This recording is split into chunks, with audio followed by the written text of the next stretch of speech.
Hello and welcome to GATE academy. तो आज का हमारा टॉपिक है discrete time processing of continuous time signals.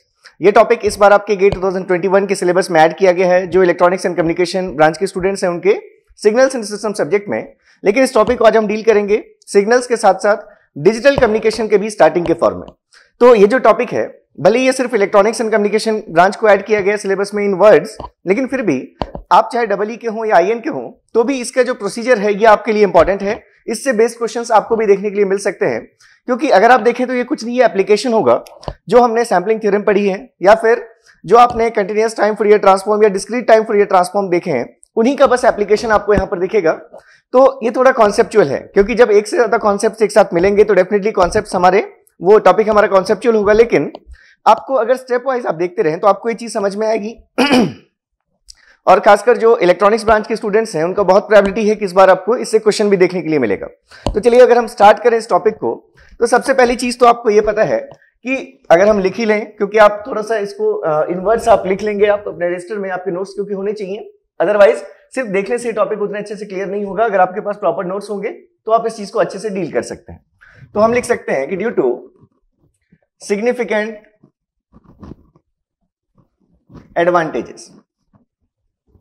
advantages of digital signal processing। Digital signal processing क्या है? Digital signal processing के advantages आप सभी जानते हैं कि डिजिटल में आपके पास फ्लेक्सिबिलिटी होती है कि आप बहुत ही पावरफुल एल्गोरिथम्स डिजाइन कर सकते हैं, और जितने भी डिजिटल सिस्टम्स होते हैं उनका इंप्लीमेंटेशन भी आप जानते हैं कि वो थ्रू डिफरेंस इक्वेशन आप कर सकते हैं उसको इंप्लीमेंट। मतलब यूजिंग अ कंप्यूटर और अ माइक्रो प्रोसेसर, आपका जो डिजिटल सिग्नल प्रोसेसर होता है वो क्या मेनली आपका एक कंप्यूटर या माइक्रो प्रोसेसर के थ्रू आप डिजाइन करते हैं उसको। तो वहां पर आपके पास इतनी फ्लेक्सिबिलिटी होगी कि आप किसी भी सिग्नल पर डिफरेंट टाइप के जो ऑपरेशंस हैं बहुत इजीली आप परफॉर्म कर सकते हैं, कंपेयर टू अगर आपको वही ऑपरेशंस कंटीन्यूअस टाइम डोमेन में सिग्नल्स पर अगर परफॉर्म करने हो। तो इसलिए हम यूज करते हैं due to significant advantages of digital signal processing, हम एक प्रोसीजर यूज करेंगे जिसमें हम ये जो प्रोसीजर यूज करेंगे, पहले हम उस प्रोसीजर को देख लेते हैं, फिर हम इसका एक ब्लॉक डायग्राम देखेंगे सिंप्लीफाइड फॉर्म में, फिर उस ब्लॉक डायग्राम को हम अलग अलग मेथड से अलग अलग कहें आप उसके ब्लॉक्स को हम और इलेबोरेट करके स्टडी करेंगे। तो सबसे पहले आप ये देख सकते हैं कि जो सिग्निफिकेंट एडवांटेजेस हैं उसके लिए हम यहाँ पर एक कंटीन्यूअस टाइम सिग्नल लेंगे। इस कंटीन्यूअस टाइम सिग्नल को हम पहले कन्वर्ट करेंगे एक डिस्क्रीट टाइम सीक्वेंस में। इसको हमने कन्वर्ट किया एक डिस्क्रीट टाइम सीक्वेंस में।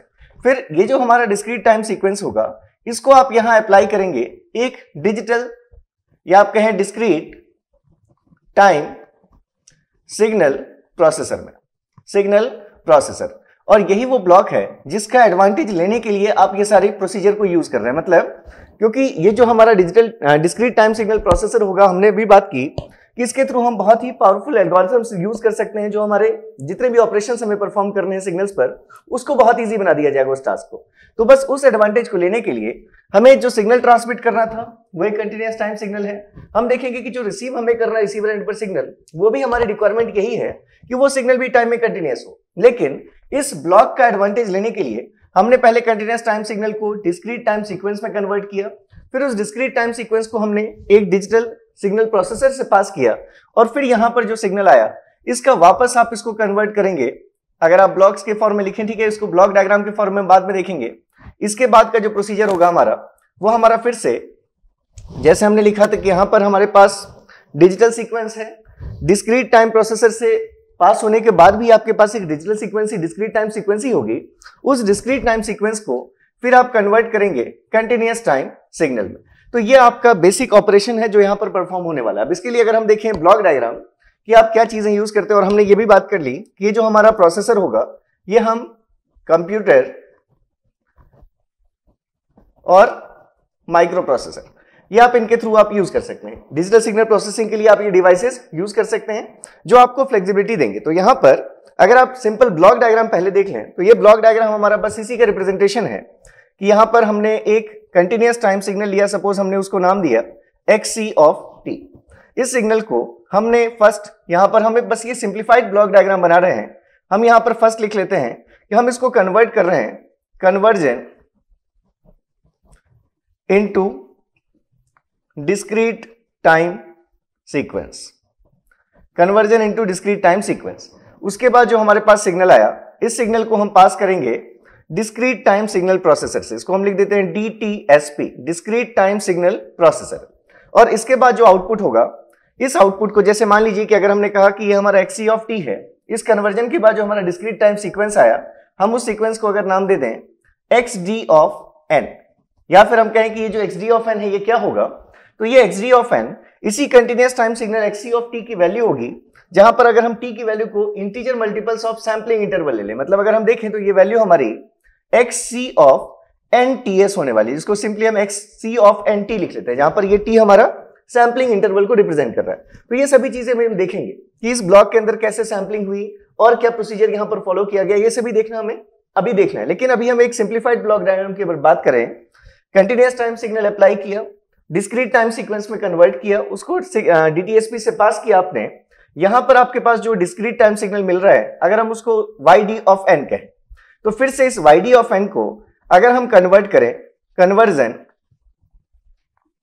इनटू कंटिन्यूअस टाइम सिग्नल, तो अब अगर इसको हमने कंटिन्यूअस टाइम सिग्नल से पास किया तो फाइनली यहां पर जो हमें आउटपुट मिला, इस आउटपुट को हम नाम दे देते हैं yc ऑफ t, ये हमारा कंटिन्यूअस टाइम सिग्नल है। तो ये जो हमें पूरा ये स्ट्रक्चर दिख रहा है, ये हमारा कह सकते हैं हम ये ब्लॉक डायग्राम को रिप्रेजेंट कर रहे हैं, जो हम किसके लिए यूज कर रहे हैं, discrete time processing of continuous time signals. तो इसमें से हर एक ब्लॉक में बहुत सारी चीजें हैं जो आपको समझनी है और उनका इफेक्ट देखना है, किस ब्लॉक का इफेक्ट कैसा है। तो सबसे पहले अगर हम बात करें, ये जो हमने लिखा है conversion into discrete time sequence, तो इसमें जो प्रोसीजर मेनली इन्वॉल्व है, आपको पता है अगर कंटिन्यूअस टू डिस्क्रीट आपको मूव करना है तो आपका मेन प्रोसीजर जो है वो है सैंपलिंग का।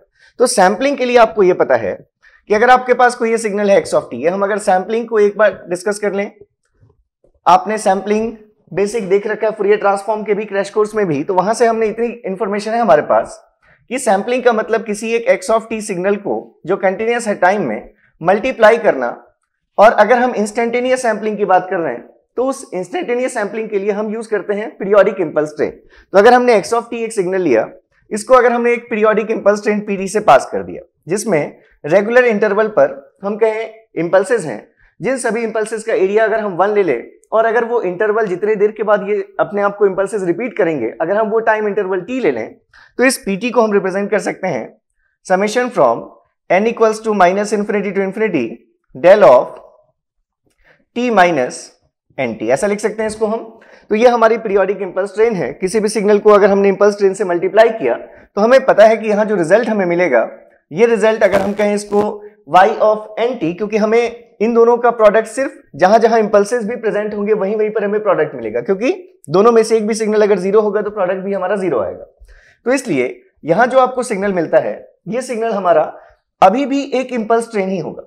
जो अभी हमें मिलेगी यहां पर सिग्नल वैल्यू मिलेगी, वो सिग्नल भी हमारा अभी भी एक कंटिन्यूअस टाइम इंपल्स ट्रेन ही होगा। अब उस इंपल्स ट्रेन को हम फर्दर कन्वर्ट करके डिस्क्रीट टाइम सीक्वेंस में कन्वर्ट करना चाहते हैं। तो ये चीज हमें देखनी है यहां पर प्रोसीजर। तो ये आपके पास x ऑफ t, आपने इसको मल्टीप्लाई कर दिया, तो यहां पर हमारे पास जो सिग्नल मिला, सपोज हमने इसको नाम दे दिया x p ऑफ t, ये क्या रिप्रेजेंट कर रहे हैं, x of t multiplied with p of t। तो अगर हम देखें ये जो फर्स्ट ब्लॉक हमने लिख रखा है, ये जो फर्स्ट ब्लॉक है हमारा conversion into discrete time sequence, इस ब्लॉक को समझते हैं। इसमें आपके क्या क्या ऑपरेशंस हो रहे हैं, ये सभी चीजें इंपॉर्टेंट है।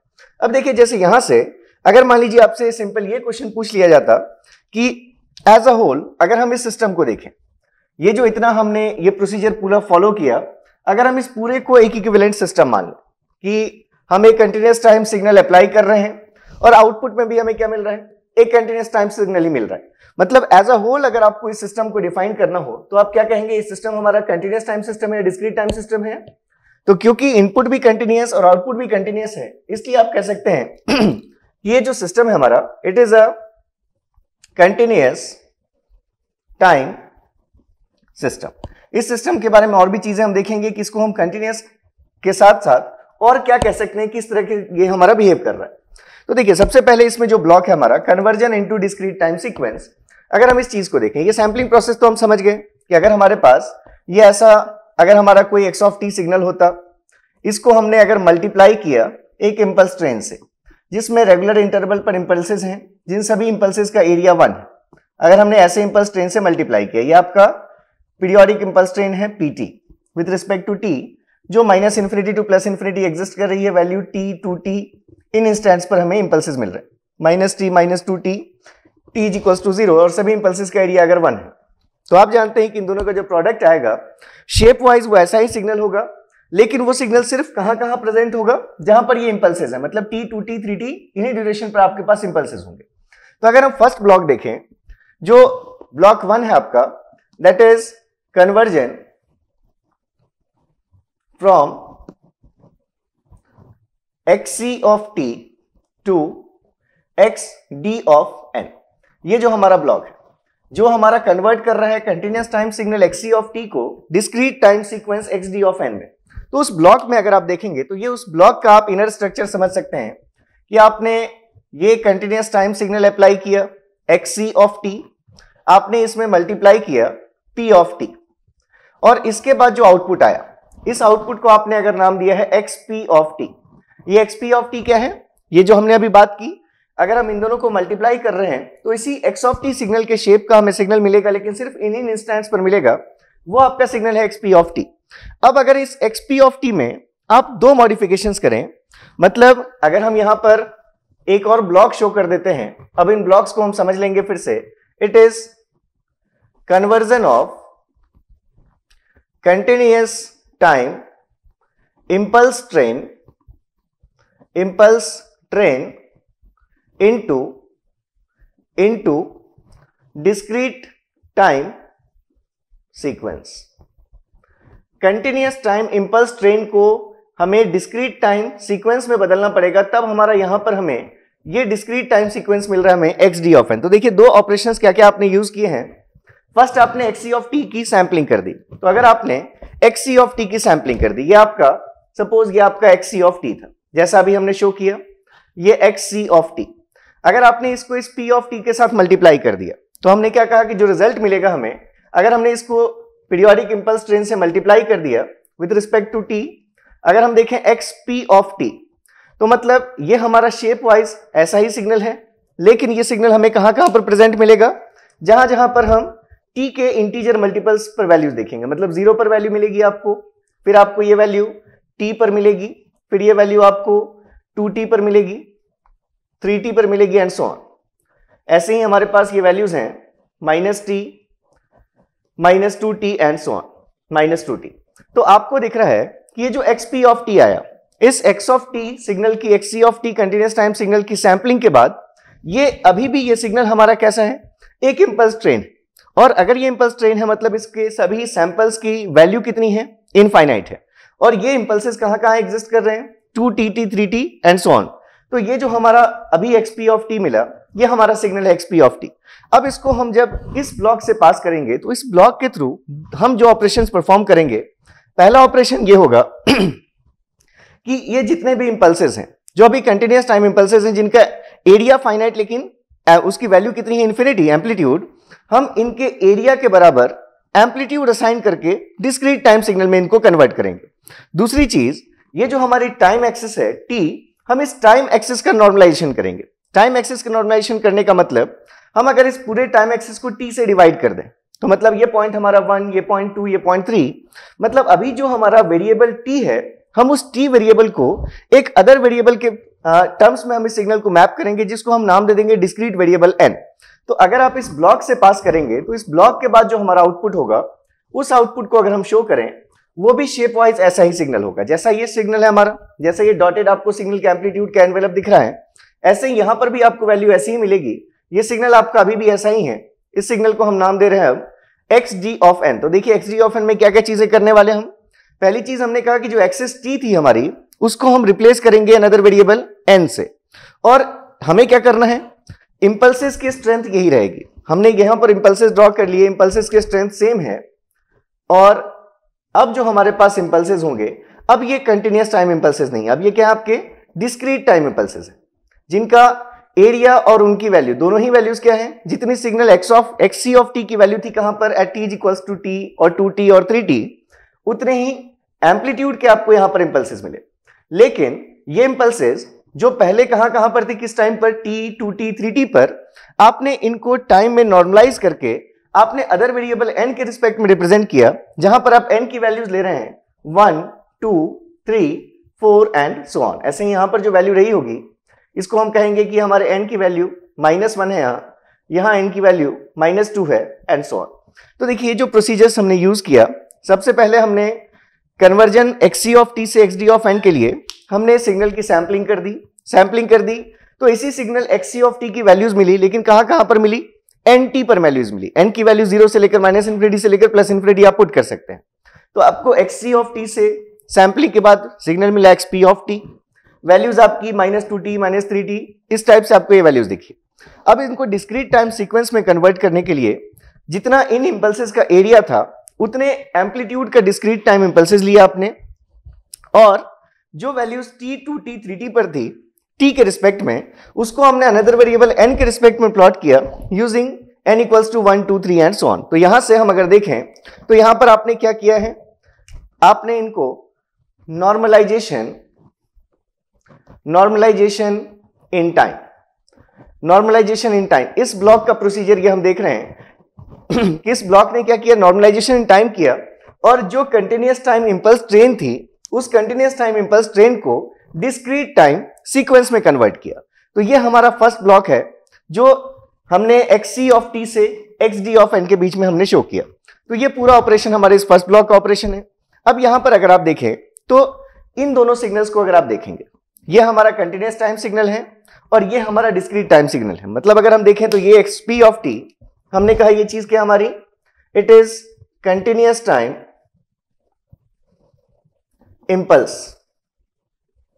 इंपल्स ट्रेन, और इसको हमने कन्वर्ट किया है किसमें, it is discrete time sequence में हमने कन्वर्ट कर लिया। तो अब इन दोनों के अगर हम फूरियर ट्रांसफॉर्म्स को देखें तो अगर हमें पता है कि ये सिग्नल कंटिन्यूअस टाइम सिग्नल है तो इसके लिए continuous time Fourier transform use करेंगे। ये पता है हमें डिस्क्रीट टाइम सिग्नल है तो उसके लिए हम discrete time Fourier transform use करेंगे। तो अगर मान लीजिए कि हमने कहा कि xp ऑफ t जो सिग्नल था, सैंपलिंग के बाद जो कंटिन्यूअस टाइम सिग्नल हमें मिला था कंटिन्यूअस टाइम इंपल्स ट्रेन, उसके लिए अगर हम कहें कि transform xp of j omega, ये कंटिन्यूअस टाइम फूरियर ट्रांसफॉर्म का रिप्रेजेंटेशन, xt के लिए x ऑफ ओमेगा लिखते हैं या x ऑफ j ओमेगा लिखते हैं।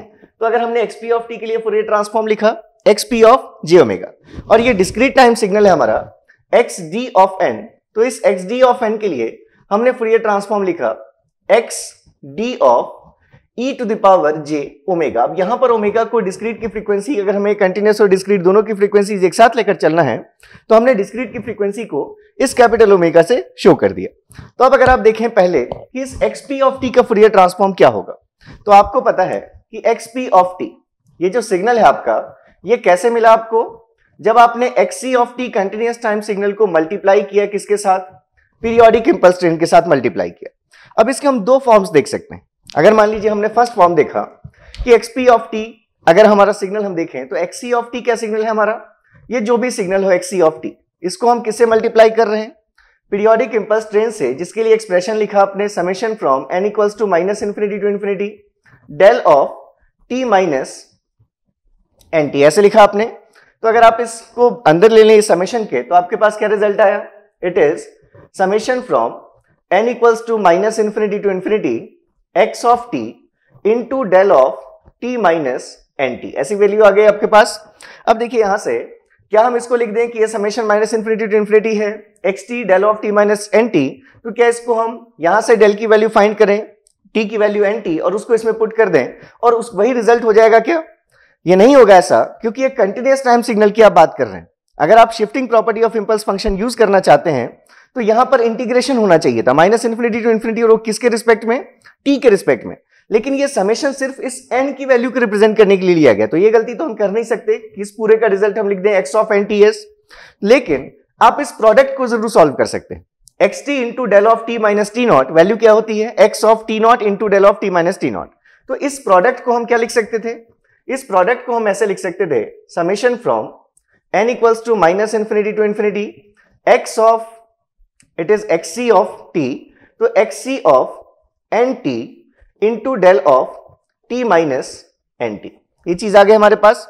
अब देखिए यहां से ये जो xc ऑफ nt होगा, मतलब अगर हम इस समेशन को ओपन कर देते तो क्या वैल्यू आती, आप n की वैल्यू को अगर 0 पुट करेंगे तो पहली वैल्यू आती xc of 0 into del of t, फिर नेक्स्ट वैल्यू क्या आती, xc of t into del of t minus t।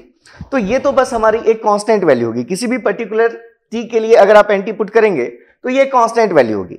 अगर हमें इस चीज का फूरियर ट्रांसफॉर्म चाहिए तो हमें सिर्फ इस पार्ट का फूरियर ट्रांसफॉर्म देखना है और वहीं से हमारा रिजल्ट मिल जाएगा। मतलब अगर हम देखें तो इसके फूरियर ट्रांसफॉर्म को xp ऑफ j ओमेगा, अगर हम इसको लिखें xp ऑफ j ओमेगा से, तो ये रिजल्ट क्या होगा, summation n equals to minus infinity to infinity xc of nt into Fourier transform of this term del of t minus nt।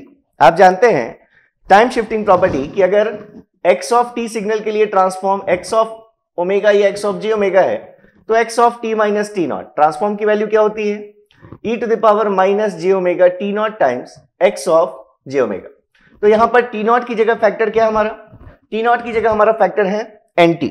मतलब इस टर्म का जो ट्रांसफॉर्म होगा, इस टर्म का ट्रांसफॉर्म क्या वैल्यू होगी, e to the power minus j omega, हमें लिखना था j ओमेगा टी नॉट की जगह पर हमने लिखा n इंटू टी। तो ये हमारा फूरियर ट्रांसफॉर्म आ गया।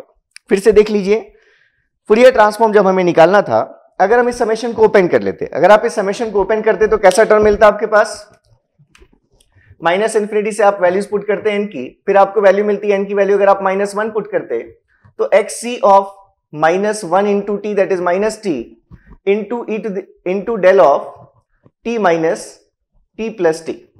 फिर अगर आप 0 पुट करते हैं n की जगह तो आपको वैल्यू मिलती xc of 0 into del of t. फिर आपको नेक्स्ट वैल्यू मिलती xc of 1 into t into del of t minus t. फिर नेक्स्ट वैल्यू मिलती xc of 2 into t del of t minus 2t and so on up to infinity. अब अगर आप linearity property से हर एक term का individual transform calculate करें तो ये xc ऑफ माइनस टी, ये तो xc ऑफ टी की किसी एक पर्टिकुलर टाइम पर वैल्यू है, मतलब ये एक टर्म आपका कांस्टेंट है।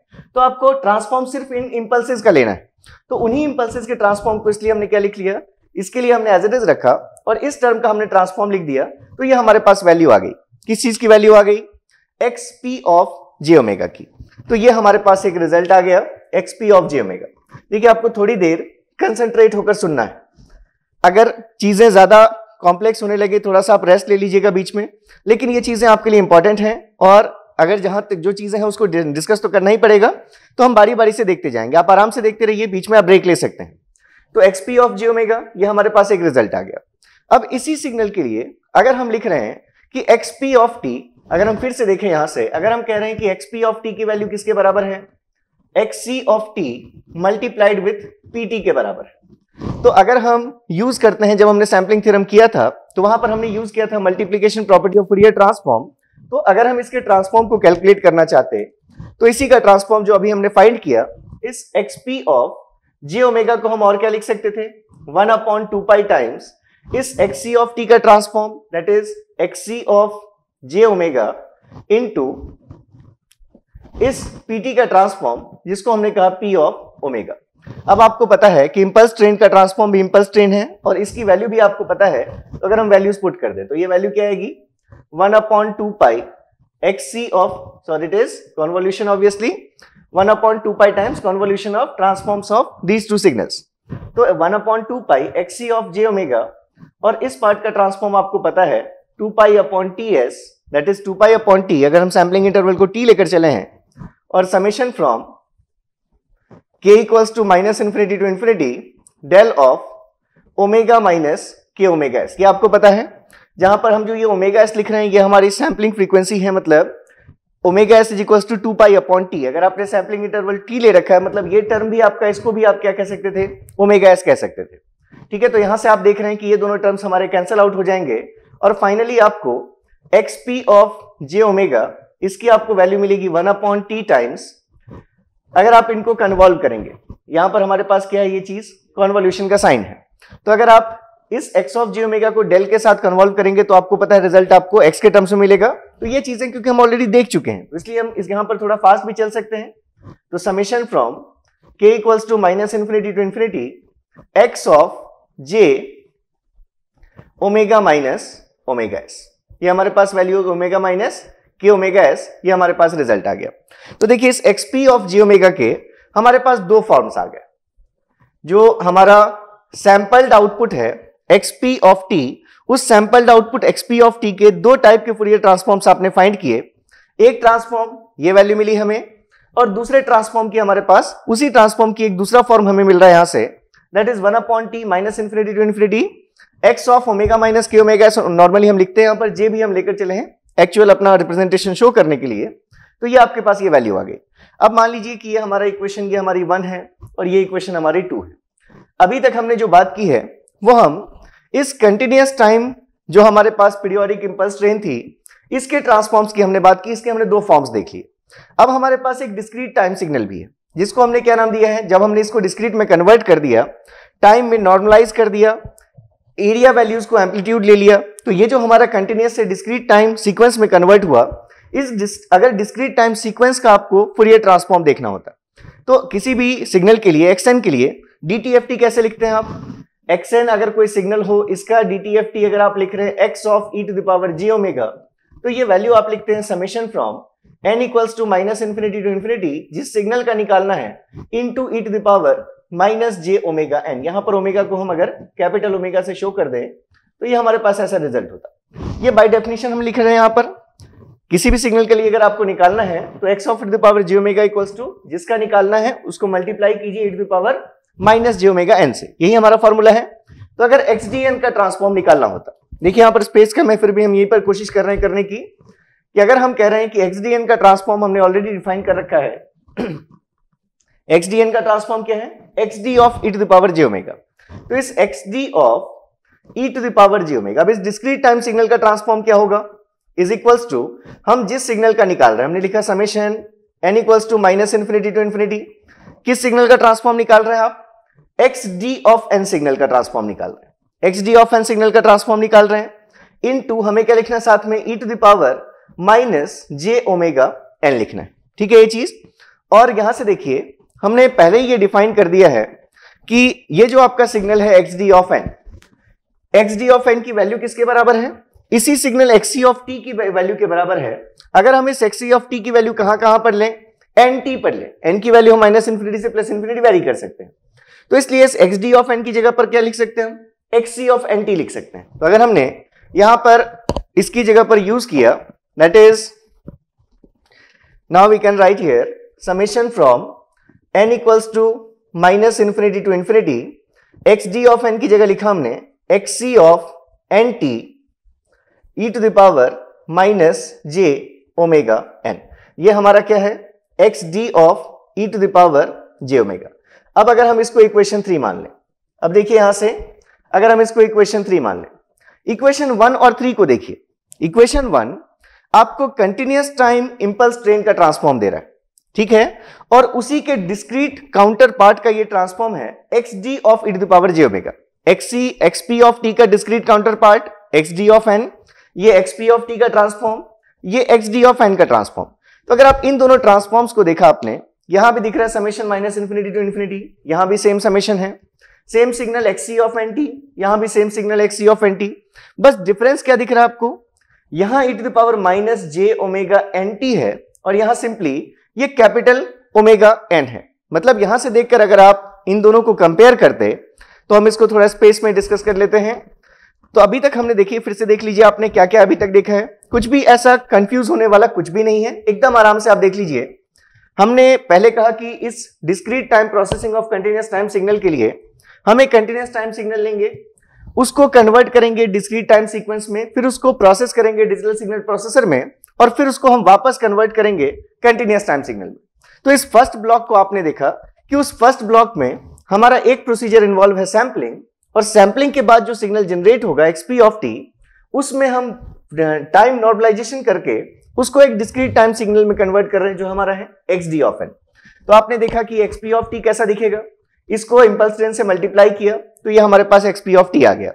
इस एक्सपी ऑफ टी में जो वैल्यूज टी 2t 3t पर थी, अब वो टी के रिस्पेक्ट में नहीं लेकर एन के रिस्पेक्ट में हमने लिया और एन की वैल्यू 1 2 3 के लिए ले ली। पहला हमारा नॉर्मलाइजेशन प्रोसीजर। दूसरी चीज, जो इनका एरिया था इंपल्सेस का, उतने एम्पलीट्यूड का आपने क्या लिया है? डिस्क्रीट टाइम सिग्नल लिया, ठीक है। फिर हमने एक्सपी ऑफ टी के लिए ट्रांसफॉर्म देखा, एक ये ट्रांसफॉर्म आई हमारे पास वैल्यू, दूसरा ये फॉर्म आया। फिर हमने इस डिस्क्रीट टाइम सिग्नल के लिए ट्रांसफॉर्म देखा, उसके लिए हमारे पास ये वैल्यू आ गई। तो इतना सा हमने बस किया है। अब इसको इन दोनों को कंपेयर करते हैं और हम यहां से आगे के कुछ रिजल्ट्स लिखेंगे।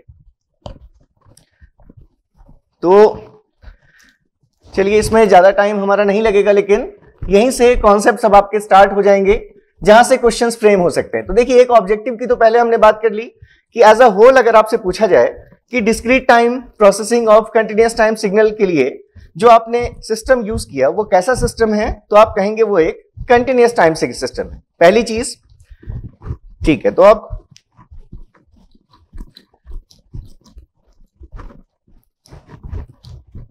देखिए हमने पहले एक्सपी ऑफ टी के ट्रांसफॉर्म्स फाइंड किए। एक्सपी ऑफ टी का ट्रांसफॉर्म हमने कहा एक्सपी ऑफ जे ओमेगा। दो वैल्यूज है हमारे पास। पहली वैल्यू है हमारी summation from n equals to minus infinity to infinity x C of N T E to the power minus J omega N t. ये हमारा फर्स्ट फॉर्म। और सेकेंड फॉर्म है इसी का, that is 1 upon t summation from k is equals to minus infinity to infinity x C of j, it is omega minus k omega s. ये हमारा form 1 और ये फॉर्म 2। और हमने फाइंड किया x D of n signal का transform, जिसको नाम दिया हमने x D of E to the power J omega. और इसकी वैल्यू लिखी हमने समेशन फ्रॉम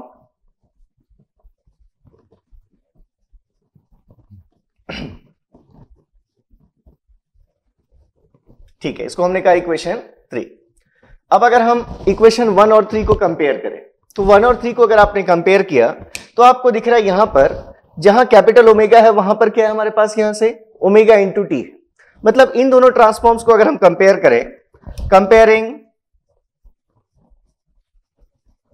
इक्वेशन 1 एंड 3, दो कंपैरिजन है यहां से आपके। या तो आप ऐसा लिख सकते हैं कि x D of E to the power J omega is equals to x P of जो हमारे पास जे ओमेगा अपॉन टी। देखिए इसको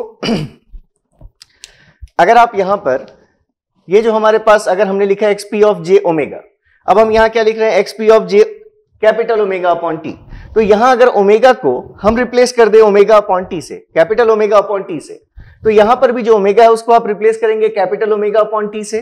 तो अपॉन टी और ये टी कैंसिल हो जाएगा और आपके पास क्या टर्म बचेगा, E to the power minus J capital omega into N. मतलब यही चीज मिल जाएगी आपको। तो इसलिए आप ये कह सकते हैं कि जो डिस्क्रीट टाइम हमारा सिस्टम जो ट्रांसफॉर्म है डिस्क्रीट टाइम सिग्नल का, वो कंटिन्यूअस टाइम इंपल्स ट्रेन के ट्रांसफॉर्म से कैसे रिलेटेड है। X D of E to the power J omega is x P of j capital omega upon T से रिलेटेड। या फिर अगर आप इन दोनों फ्रीक्वेंसीज में रिलेशन देखते तो आपको यह भी पता है omega is equals to omega into T, ये भी आप लिख सकते थे। तो एक तो चीज यहां से हमें ये पता चल गई। दूसरी चीज, अब अगर ये चीज हमें पता चल गई तो इस एक्स डी ऑफ एन का एक फॉर्म ये तो है ही हमारे पास।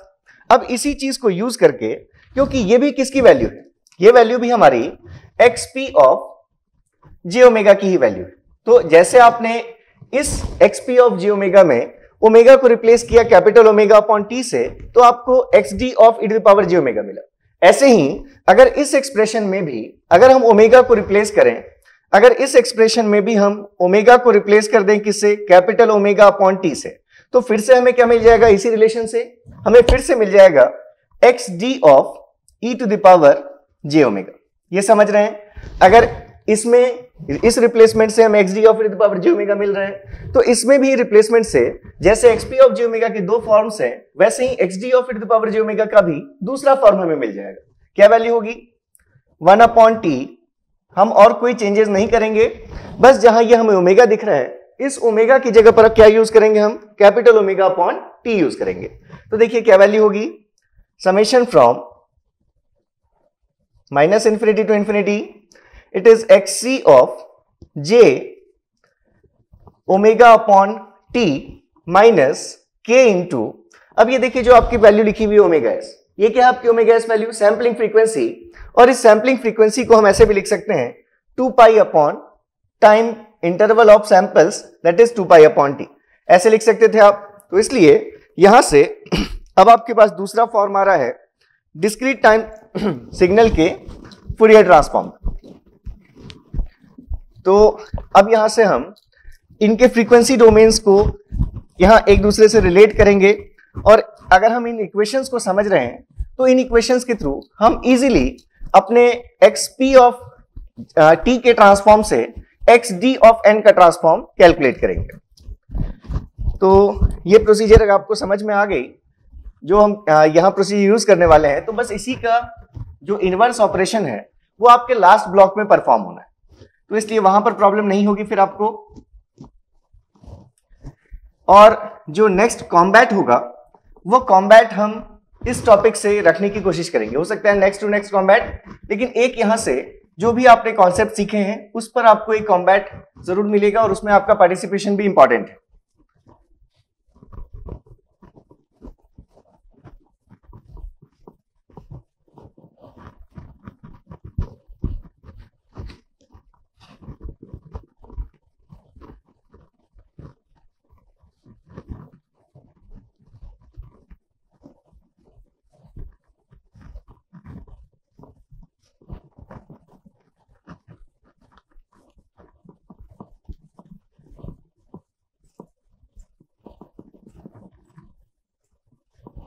ठीक है, तो अब जैसे अगर हम देखें, मान लीजिए कि इसको हम सिंप्लीफाई करके और लिख लेते हैं एक बार, xd of to the power j omega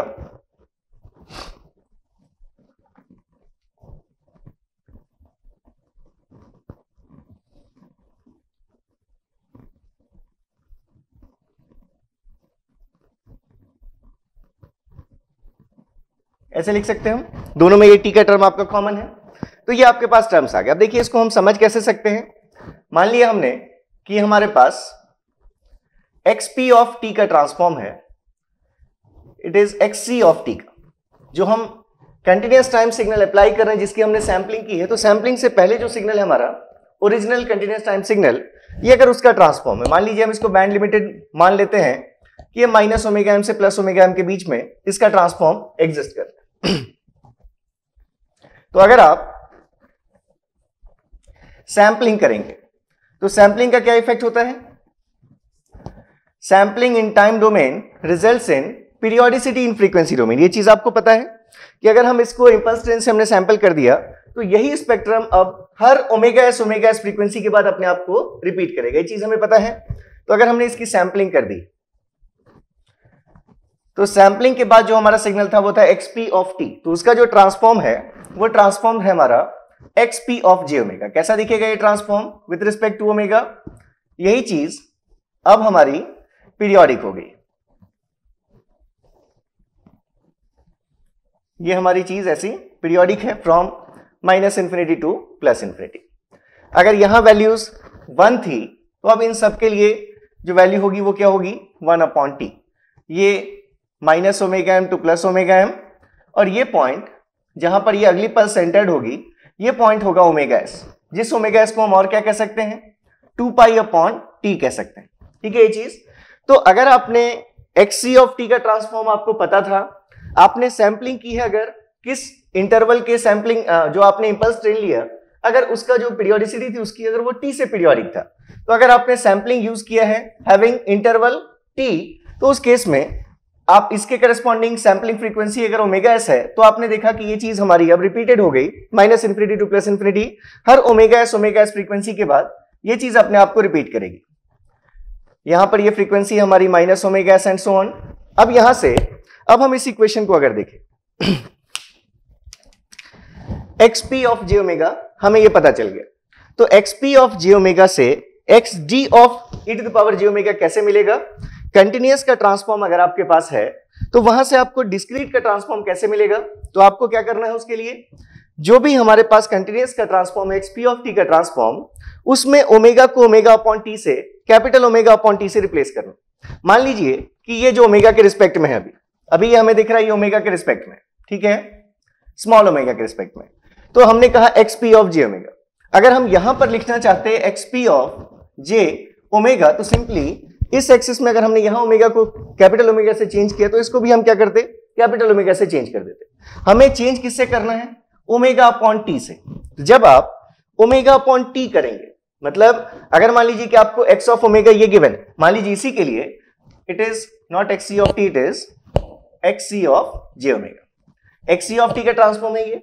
अगर मान लीजिए हम कहें कि x C of J omega है, और अगर हमें यहां पर फाइंड करना होता, अगर हमसे बोला जाता कि हमें यहां फाइंड करना है ओमेगा के रिस्पेक्ट में x C of J omega upon t, अगर हमें इसमें स्केलिंग करनी होती, ओमेगा को हम 1 अपॉन टी इंटू ओमेगा से रिप्लेस कर रहे हैं, मतलब ये फ्रीक्वेंसी स्केलिंग का केस हम ले रहे हैं।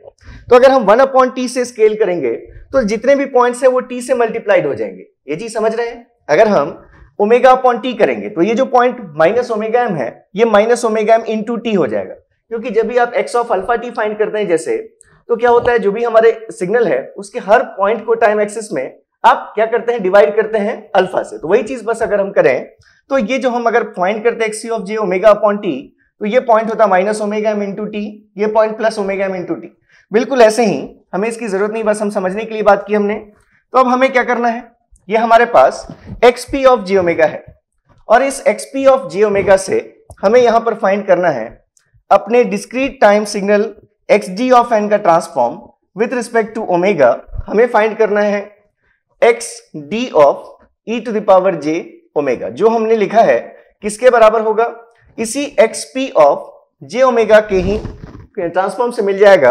अगर हम यहां पर क्या रिप्लेस कर दें, ओमेगा को कैपिटल ओमेगा अपॉन टी से रिप्लेस कर दें, तो क्या चेंजेस आएंगे, ये एक्सिस जो स्मॉल ओमेगा की थी वो एक्सिस हमने कैपिटल ओमेगा कर दी, और क्योंकि हम 1 अपॉन टी से स्केलिंग कर रहे हैं तो इसमें जितने भी पॉइंट्स हैं वो पॉइंट्स क्या होंगे, टी से मल्टीप्लाइड हो जाएंगे। तो अगर सारे पॉइंट्स टी से मल्टीप्लाइड हो गए तो मतलब ये जो हमारे रिपीटिशन हो रही थी, पहले omega S that is 2 pi upon T पर हो रही थी रिपीटिशन, जीरो से, जैसी चीज जीरो पर है वैसे ही फिर 2 पाई अपॉन टी पर थी।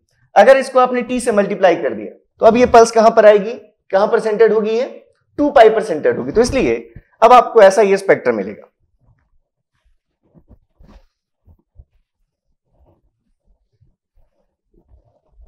तो इसलिए आप कहते हैं कि डीटीएफटी 2 पाई से पीरियोडिक होता है, तो वो रीजन आपको यहां से दिख रहा है कि डीटीएफटी 2 पाई से ही पीरियोडिक क्यों होता है। ये चीज रीजन आपको दिखा, क्योंकि अगर हम कंटिन्यूअस से डिस्क्रीट में मूव करेंगे तो हम इसमें ओमेगा को रिप्लेस करेंगे ओमेगा अपॉन टी से, सारे पॉइंट्स टी से मल्टीप्लाइड हो जाएंगे।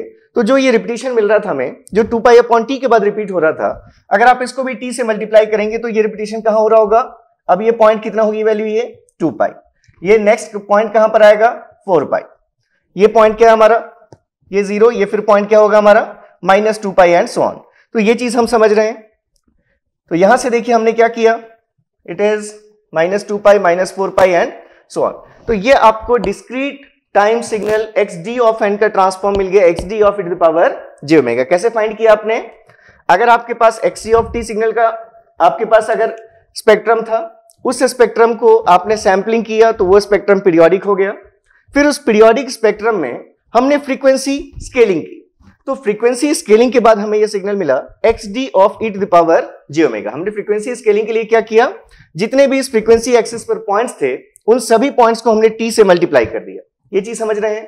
तो अब यहां से अगर आप गौर करेंगे तो आपको यह दिखेगा कि ये जो हमारा सिग्नल है, जो हमें स्पेक्ट्रम मिल रहा है x D of E to the power J omega, इसमें दो प्रॉपर्टीज आपको क्या क्या दिख रही हैं, ये ट्रांसफॉर्म पीरियोडिक है और frequency scaled version of x P of J omega. ये दो चीजें दिख रही हैं हमें कि ये ट्रांसफॉर्म पीरियोडिक है और इसमें फ्रीक्वेंसी स्केलिंग की गई है, तब हमें ये चीज मिली है। तो ये जो वैल्यूज हैं ये अभी भी कितनी है 1 अपॉन टी, ठीक है ये चीज। तो अब देखिए इनका रीजन क्या है, ये आपको बिल्कुल क्लियर होना चाहिए।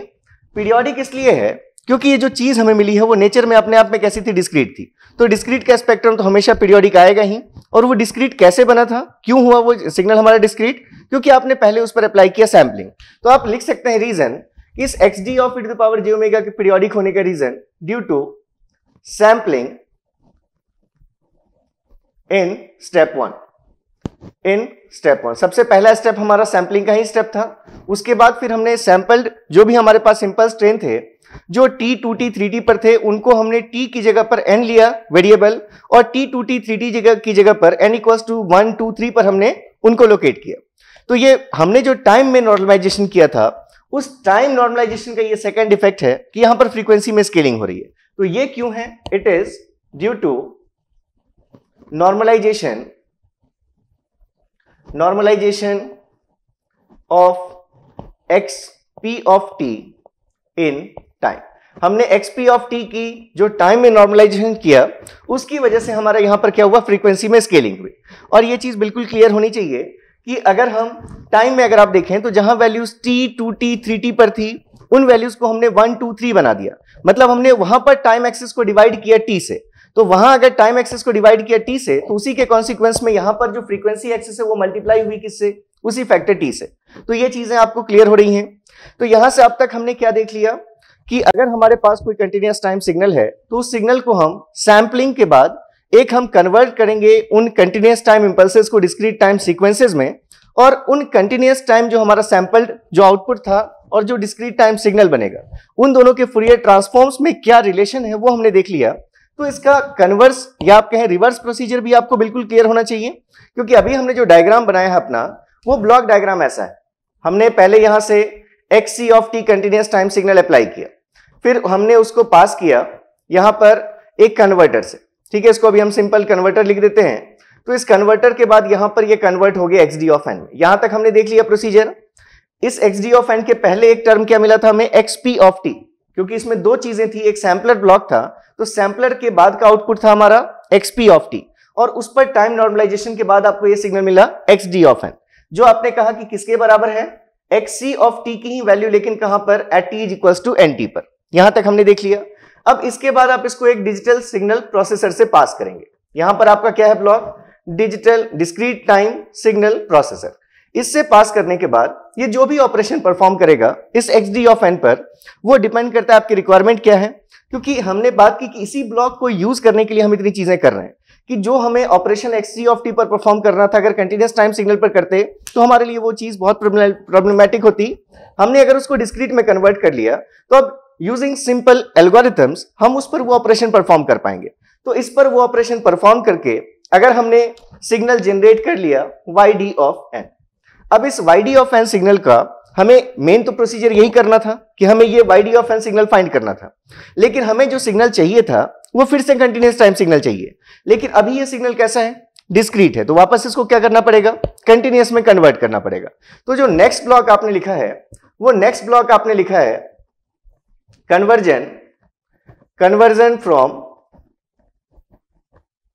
discrete time signal to continuous time impulses, या आप कहें continuous time signal। इस ब्लॉक को भी हम देख लेंगे अभी डिटेल में। तो ये हम continuous time signal में अगर हमें कन्वर्ट करना है, तो अब इसके लिए आप वापस इस अभी जो आपने प्रोसीजर यूज किया, इसका आप इनवर्स यूज करेंगे। मतलब देखिए, अगर आपके पास ये डिस्क्रीट के लिए आपको ट्रांसफॉर्म अगर पता हो, तो पहले हम इस डिस्क्रीट सिग्नल के ट्रांसफॉर्म में फ्रीक्वेंसी स्केलिंग करेंगे। फ्रीक्वेंसी स्केलिंग करेंगे मतलब अगर हमने इसको t से मल्टीप्लाई कर रखा था, तो अब हम इसके सभी फ्रीक्वेंसी वैल्यूज को t से डिवाइड कर देंगे। तो t से डिवाइड कर देंगे तो क्या मिलेगा हमें? XP of j omega. अब हमें ये जो मिला है, ये फिर से हमारा क्या होगा? सैंपल्ड आउटपुट का स्पेक्ट्रम होगा।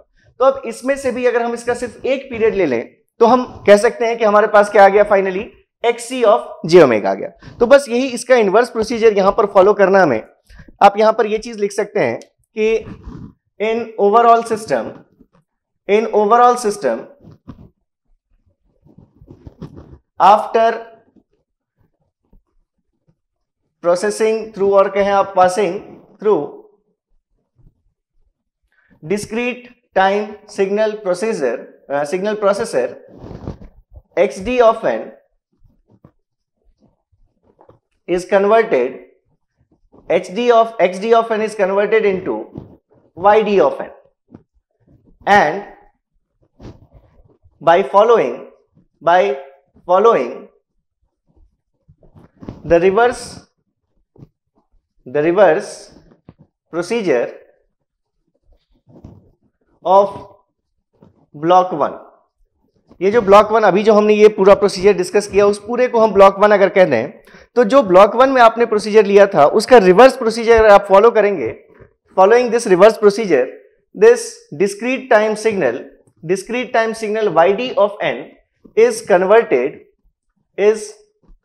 converted back to continuous time signal yc of t।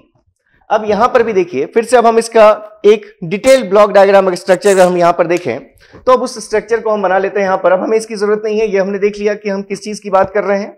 तो अब यहां पर देखिए सबसे पहले हमने क्या किया है, आपने सबसे पहला जो स्टेप लिया वो ये आपका एक कंटिन्यूअस टाइम सिग्नल था xc ऑफ t।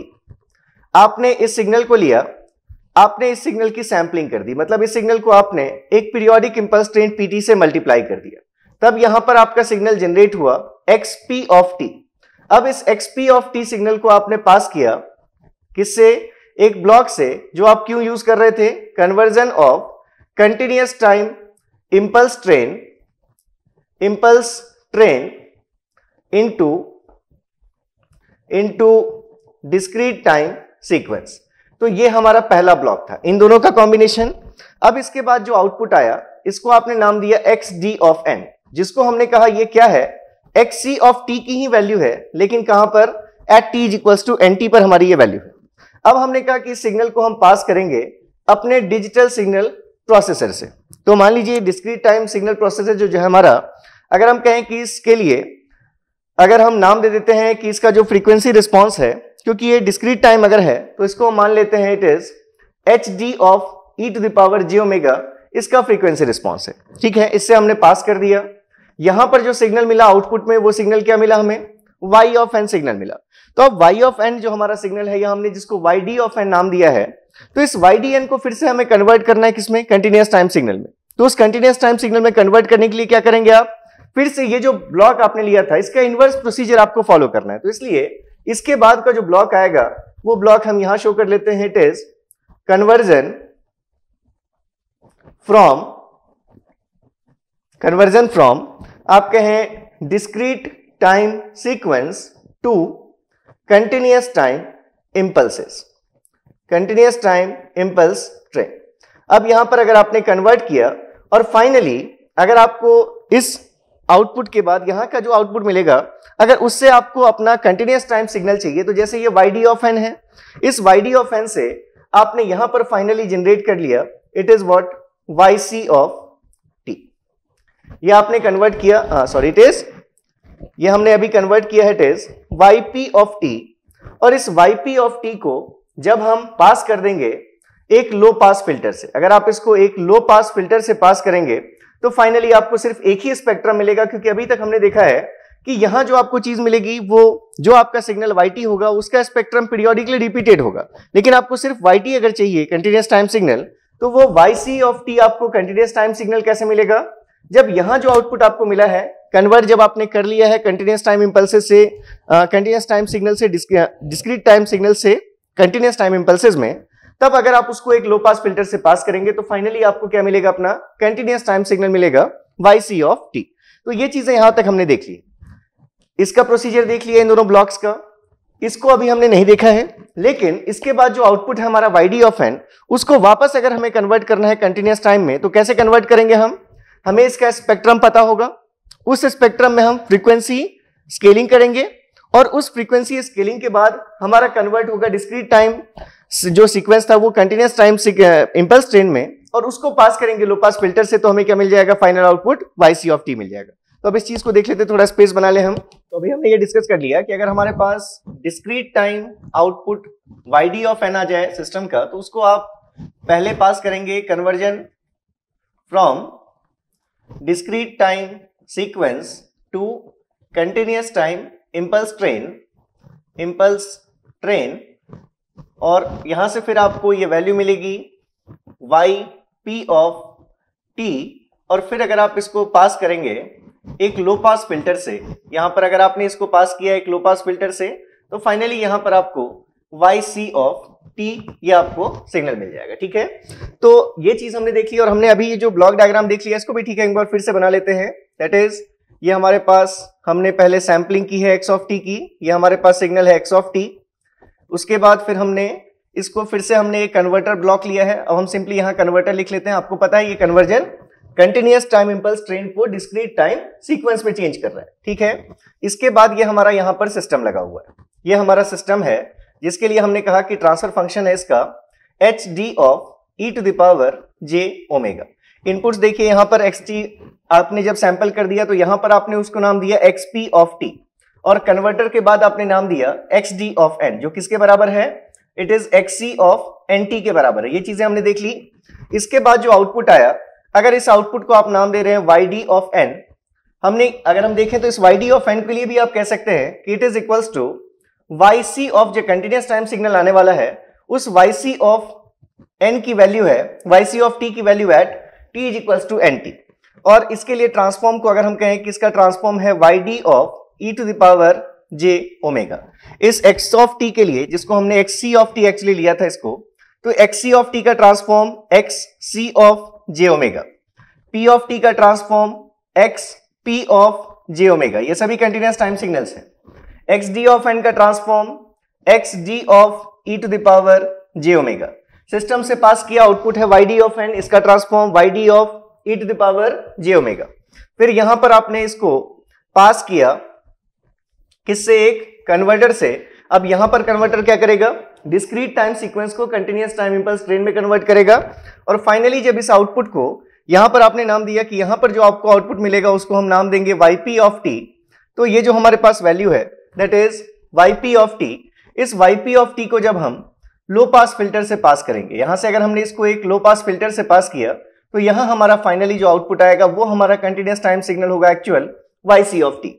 अब यहां से देखिए, अगर हम कहें कि ये जो हमारा सिस्टम है, अगर ये आइडेंटिटी सिस्टम है, आइडेंटिटी सिस्टम है मतलब अगर हम कहें कि इसका impulse response h n equals to del n अगर हो, तो उस केस में जो एक्स डी एन होगा वही हमारा वाई डी एन होगा। ये चीज ठीक है। अब अगर ये सिस्टम आइडेंटिटी सिस्टम हो गया, मतलब अगर x D n y d n अगर सेम है, तो वाई डी एन को आपने अगर कन्वर्ट किया डिस्क्रीट से कंटिन्यूअस में, तो यहां पर आपको क्या मिलता, ये वाई डी एन अगर एक्स डी एन के ही बराबर होता तो यहां पर आपको एक्स पी ऑफ टी मिलता, और उस एक्स पी ऑफ टी को लो पास फिल्टर से पास करते तो क्या मिलता आपको, एक्स सी ऑफ टी मिलता। मतलब उस केस में अगर सिर्फ ये सिस्टम आइडेंटिटी सिस्टम हो गया तो ओवरऑल ये पूरा ही सिस्टम आइडेंटिटी सिस्टम हो जाएगा, क्योंकि यहां से आप x C of t apply करेंगे और वापस आपको क्या मिलेगा, एक्स सी ऑफ टी ही मिलेगा अगर सैंपलिंग की कंडीशंस मैच हो रही हैं। अगर एक चीज और है कि इस एक्स सी ऑफ टी के पहले भी आप अगर देखेंगे तो कहीं कहीं आपको एंटी एलाइजिंग फिल्टर भी लगा हुआ दिख सकता है। वो उस केस में है अगर आपका ये एक्सपी ऑफ टी एक बैंड लिमिटेड सिग्नल नहीं है। जैसे अगर हम अभी इसके स्पेक्ट्रम को शो कर रहे हैं तो हमने इसका स्पेक्ट्रम कैसा शो किया, एक्सपी ऑफ टी का spectrum x of g omega, हमने इसको माइनस ओमेगा एम से प्लस ओमेगा एम शो किया, मतलब ये ऑलरेडी बैंड लिमिटेड है, तो हम इसके लिए सैंपलिंग थ्योरम यूज कर सकते हैं। अगर ये बैंड लिमिटेड नहीं होता तो उस केस में हम यहाँ पर एंटी एलाइजिंग फिल्टर लगाते जिससे कि सैंपलिंग थ्योरम के स्टेटमेंट्स मैच हो सके। मतलब अगर जो उसकी मैक्सिमम फ्रीक्वेंसी है उसके एटलीस्ट ट्वाइस से नाइक्विस्ट रेट से अगर हम सैंपलिंग करेंगे तो उस केस में अगर ये आइडेंटिटी सिस्टम है और सैंपलिंग फ्रीक्वेंसी अगर एक्सटी की मैक्सिमम फ्रीक्वेंसी से ट्वाइस या उससे ज्यादा है तो उस केस में ये हमारा जो एक्ससीटी होगा वही उस केस में वाईसीटी होगा। मतलब ये ओवरऑल सिस्टम ही हमारा क्या बिहेव करेगा, as an identity system behave करेगा।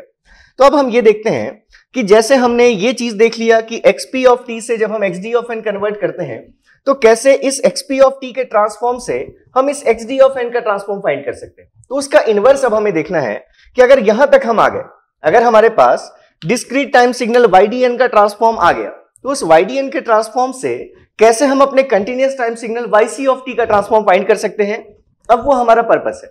तो देखिए अगर मान ले हम तो एक पॉइंट तो हम यहां पर ये लिख सकते हैं कि इसके लिए if it is an identity system that is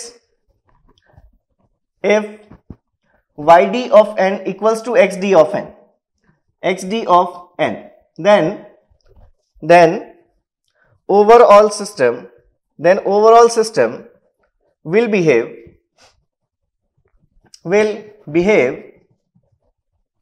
as an identity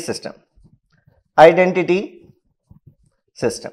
मतलब उस केस में अभी जो हमें यहां पर आउटपुट्स मिल रहे हैं yp ऑफ t वो xp ऑफ t होता और जो yc ऑफ t मिल रहा है वो xc ऑफ t होता। तो हम कहते हैं कि पूरा सिस्टम हमारा किसकी तरह बिहेव कर रहा है, आइडेंटिटी सिस्टम की तरह बिहेव कर रहा है। अब अगर हम इन जनरल अगर कहें कि अगर ये आइडेंटिटी सिस्टम नहीं है, मतलब आइडेंटिटी सिस्टम तब होता, आप ऐसा भी समझ सकते हैं कि अगर आप जानते हैं कि एलटीआई सिस्टम से अगर हम पास कर रहे हैं तो ये जो yd of e to the power j omega होगा, इसकी वैल्यू किसके बराबर होगी, xd of e to the power j omega multiplied with hd of e to the power j omega.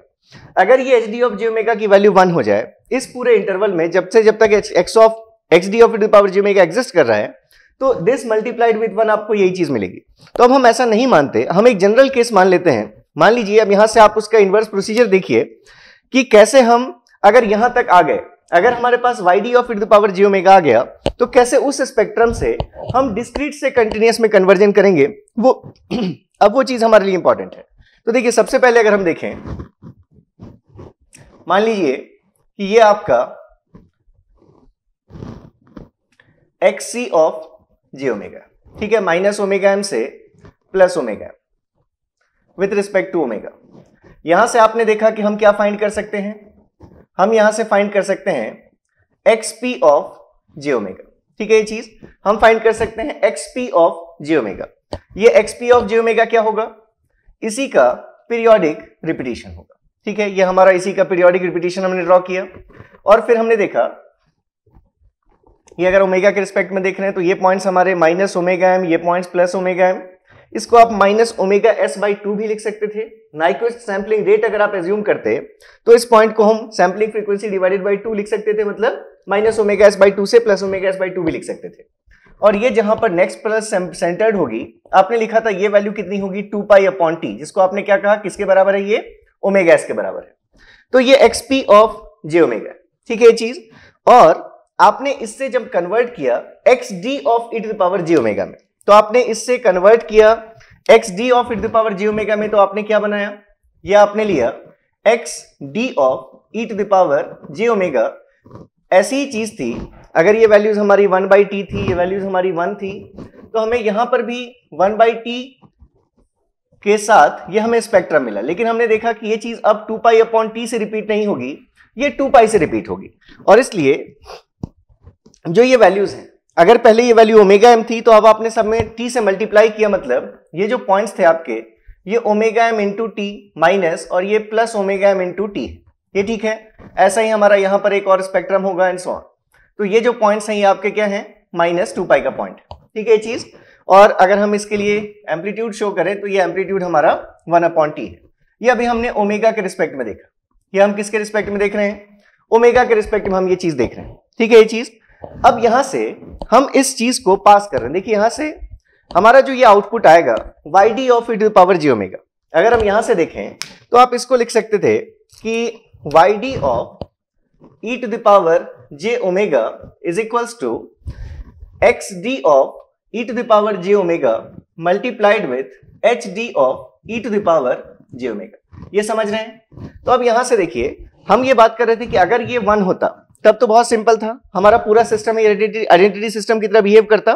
अब अगर हम कंडीशन ले रहे हैं कि अगर ये 1 नहीं है, अगर ये हमारी कोई भी वैल्यू है इन बिटवीन एक पर्टिकुलर फ्रीक्वेंसी रेंज में, तो वहां पर अब ये हमारा yd of e to the power j omega कैसे मिलेगा, ये आपको xd of e to the power j omega मिल गया। और इसी के साथ अगर आप मान लें कि जो आपका hd of e to the power j omega है, सपोज वो कुछ ऐसा है, अगर हम यहां पर शो कर दें ओमेगा के रिस्पेक्ट में, दैट इज कैपिटल ओमेगा के रिस्पेक्ट में, क्योंकि आप डिस्क्रीट ट्रांसफॉर्म्स की बात कर रहे हैं, ये अगर आपका hd of e to the power j omega है, यहां भी ओमेगा हमारा ये कैपिटल ओमेगा, ठीक है। तो अब अगर मान लीजिए कि हमने ऐसा कुछ शो कर दिया कि ये हमारा जो ट्रांसफॉर्म है, अगर ये माइनस ओमेगा सी से प्लस ओमेगा सी के बीच में ये हमारी वैल्यूज एग्जिस्ट कर रही हैं, फिर ये हमारा 2 पाई पर सेंटर्ड होगा, ऐसी ही चीज हमारी 2 पाई पर भी सेंटर्ड है ये, फिर नेक्स्ट 4 पाई पर भी सेंटर्ड होगी एंड सो। अगर ये हमारा hd of e to the power j omega हमने ड्रॉ किया, तो ये हमारे पास ऐसा स्पेक्ट्रम है। अब अगर हम इन दोनों को मल्टीप्लाई करेंगे, तो अब हम यहां से आगे इन दोनों को एक साथ बनाते चलते, क्योंकि अब हम इनवर्स प्रोसीजर देख रहे हैं कि अगर हम इन दोनों को मल्टीप्लाई कर ले तो हमें क्या मिलेगा, yd of e to the power j omega मिलेगा, ठीक है। तो सबसे पहला स्पेक्ट्रम हम ड्रॉ करते हैं यहां पर। अब यहां से देखिए, ये हम पहला स्पेक्ट्रम ड्रॉ कर रहे हैं कि अगर हमें yd of e to the power j omega मिल गया, ये विद रिस्पेक्ट टू ओमेगा मिला है, yd of e to the power j omega जो किसके बराबर है, that is what xd of e to the power j omega multiplied with H D of E to the power J omega. अभी मैं multiply नहीं कर रहा हूं, ओवरलैपिंग सिग्नल्स आएंगे, मैं दोनों का शेप एक साथ शो कर देता हूं। तो अगर हमने ये ब्लैक पेन से हम बना लेते हैं अपने x D of E to the power J omega को, बस 2 ही पीरियड्स हम ले रहे हैं, ठीक है, ये 1/t। अब यहीं पर हम बना लेते हैं ये जो वैल्यूज है हमारी, ये वैल्यूज क्या है, ये वैल्यूज है हमारी ओमेगा एम टी, ये value minus omega m t. और अगर हम इसको जिससे मल्टीप्लाई करने वाले हैं, अगर उसको हम शो करें, ये सपोज हमने लिया है अपना h D of E to the power J omega, जो कहां से कहां तक है, माइनस ओमेगा सी से, कट ऑफ फ्रीक्वेंसी अगर हमने ओमेगा सी डिफाइन कर रखी है, प्लस ओमेगा सी तक। ऐसे ही इसके साथ भी होगा हमारा एक सेंटर्ड, यहां पर कहीं पर ये वैल्यू है हमारे पास, फिर से एक और, ये 2 पाई पर सेंटर्ड, ठीक है। ऐसे ही यहां पर भी होगा हमारा एक, यहां पर भी हमने एक शो कर दिया, ये हमारे पास वैल्यू है -2 पाई। तो ये हमें ओवरलैपिंग जहां से जहां तक दिखेगा, मतलब अगर आपसे ओवरलैपिंग देखें आप, तो ये जो पोर्शन आपको दिख रहा है, इस ड्यूरेशन में जो भी इन दोनों का प्रोडक्ट होगा, मतलब ये प्रोडक्ट हमारा, इस बीच में हमें ओवरलैपिंग मिल रहा है माइनस ओमेगा सी से लेकर प्लस ओमेगा सी के बीच में। तो ये आपका क्या है, Y D of E to the power J omega. अब याद कीजिए कि हम जब कन्वर्ट कर रहे थे पहले कंटिन्यूअस से डिस्क्रीट में, तो हमने क्या किया था, सैंपलिंग के बाद जो चीज मिली थी, हमने उसमें फ्रीक्वेंसी स्केलिंग की थी। कितने से स्केलिंग की थी, हमने सारे पॉइंट्स को टी से मल्टीप्लाई किया था। अब यहां पर हमें इनवर्स प्रोसीजर लेना है, तो हम क्या करेंगे, टी से डिवाइड करेंगे। मतलब अगर हम यहीं पर लिखें कि हम यहां पर अब अगर फाइंड करना चाहते हैं, ध्यान से देख लीजिए इसको एक बार बस, अगर आप यहां पर अब इस ओमेगा के रिस्पेक्ट में नहीं लेकर, अब आप किसके रिस्पेक्ट में लिखना चाहते हैं, अगर स्मॉल ओमेगा के रिस्पेक्ट में अगर आप प्लॉट कर रहे हैं, और आप प्लॉट क्या कर रहे हैं, आप प्लॉट कर रहे हैं Y P of, that is capital लिखते हैं हम, Y P of J omega, जिसकी वैल्यू किसके बराबर है, it is x P of J omega multiplied with H P of J omega. तो इन दोनों के corresponding X D of E to the power J omega के corresponding continuous time transform X P of E to the power J omega, X P of J omega, और इस H D of E to the power J omega के corresponding continuous transform H P of J omega. कैसे करते हैं आप ये values find, आपने ये लिखा था, देखिए आपने ये लिखा है कि अगर हम x D of E to the power J omega लिखेंगे, तो ये वैल्यू होती है, it is x C of J omega upon T.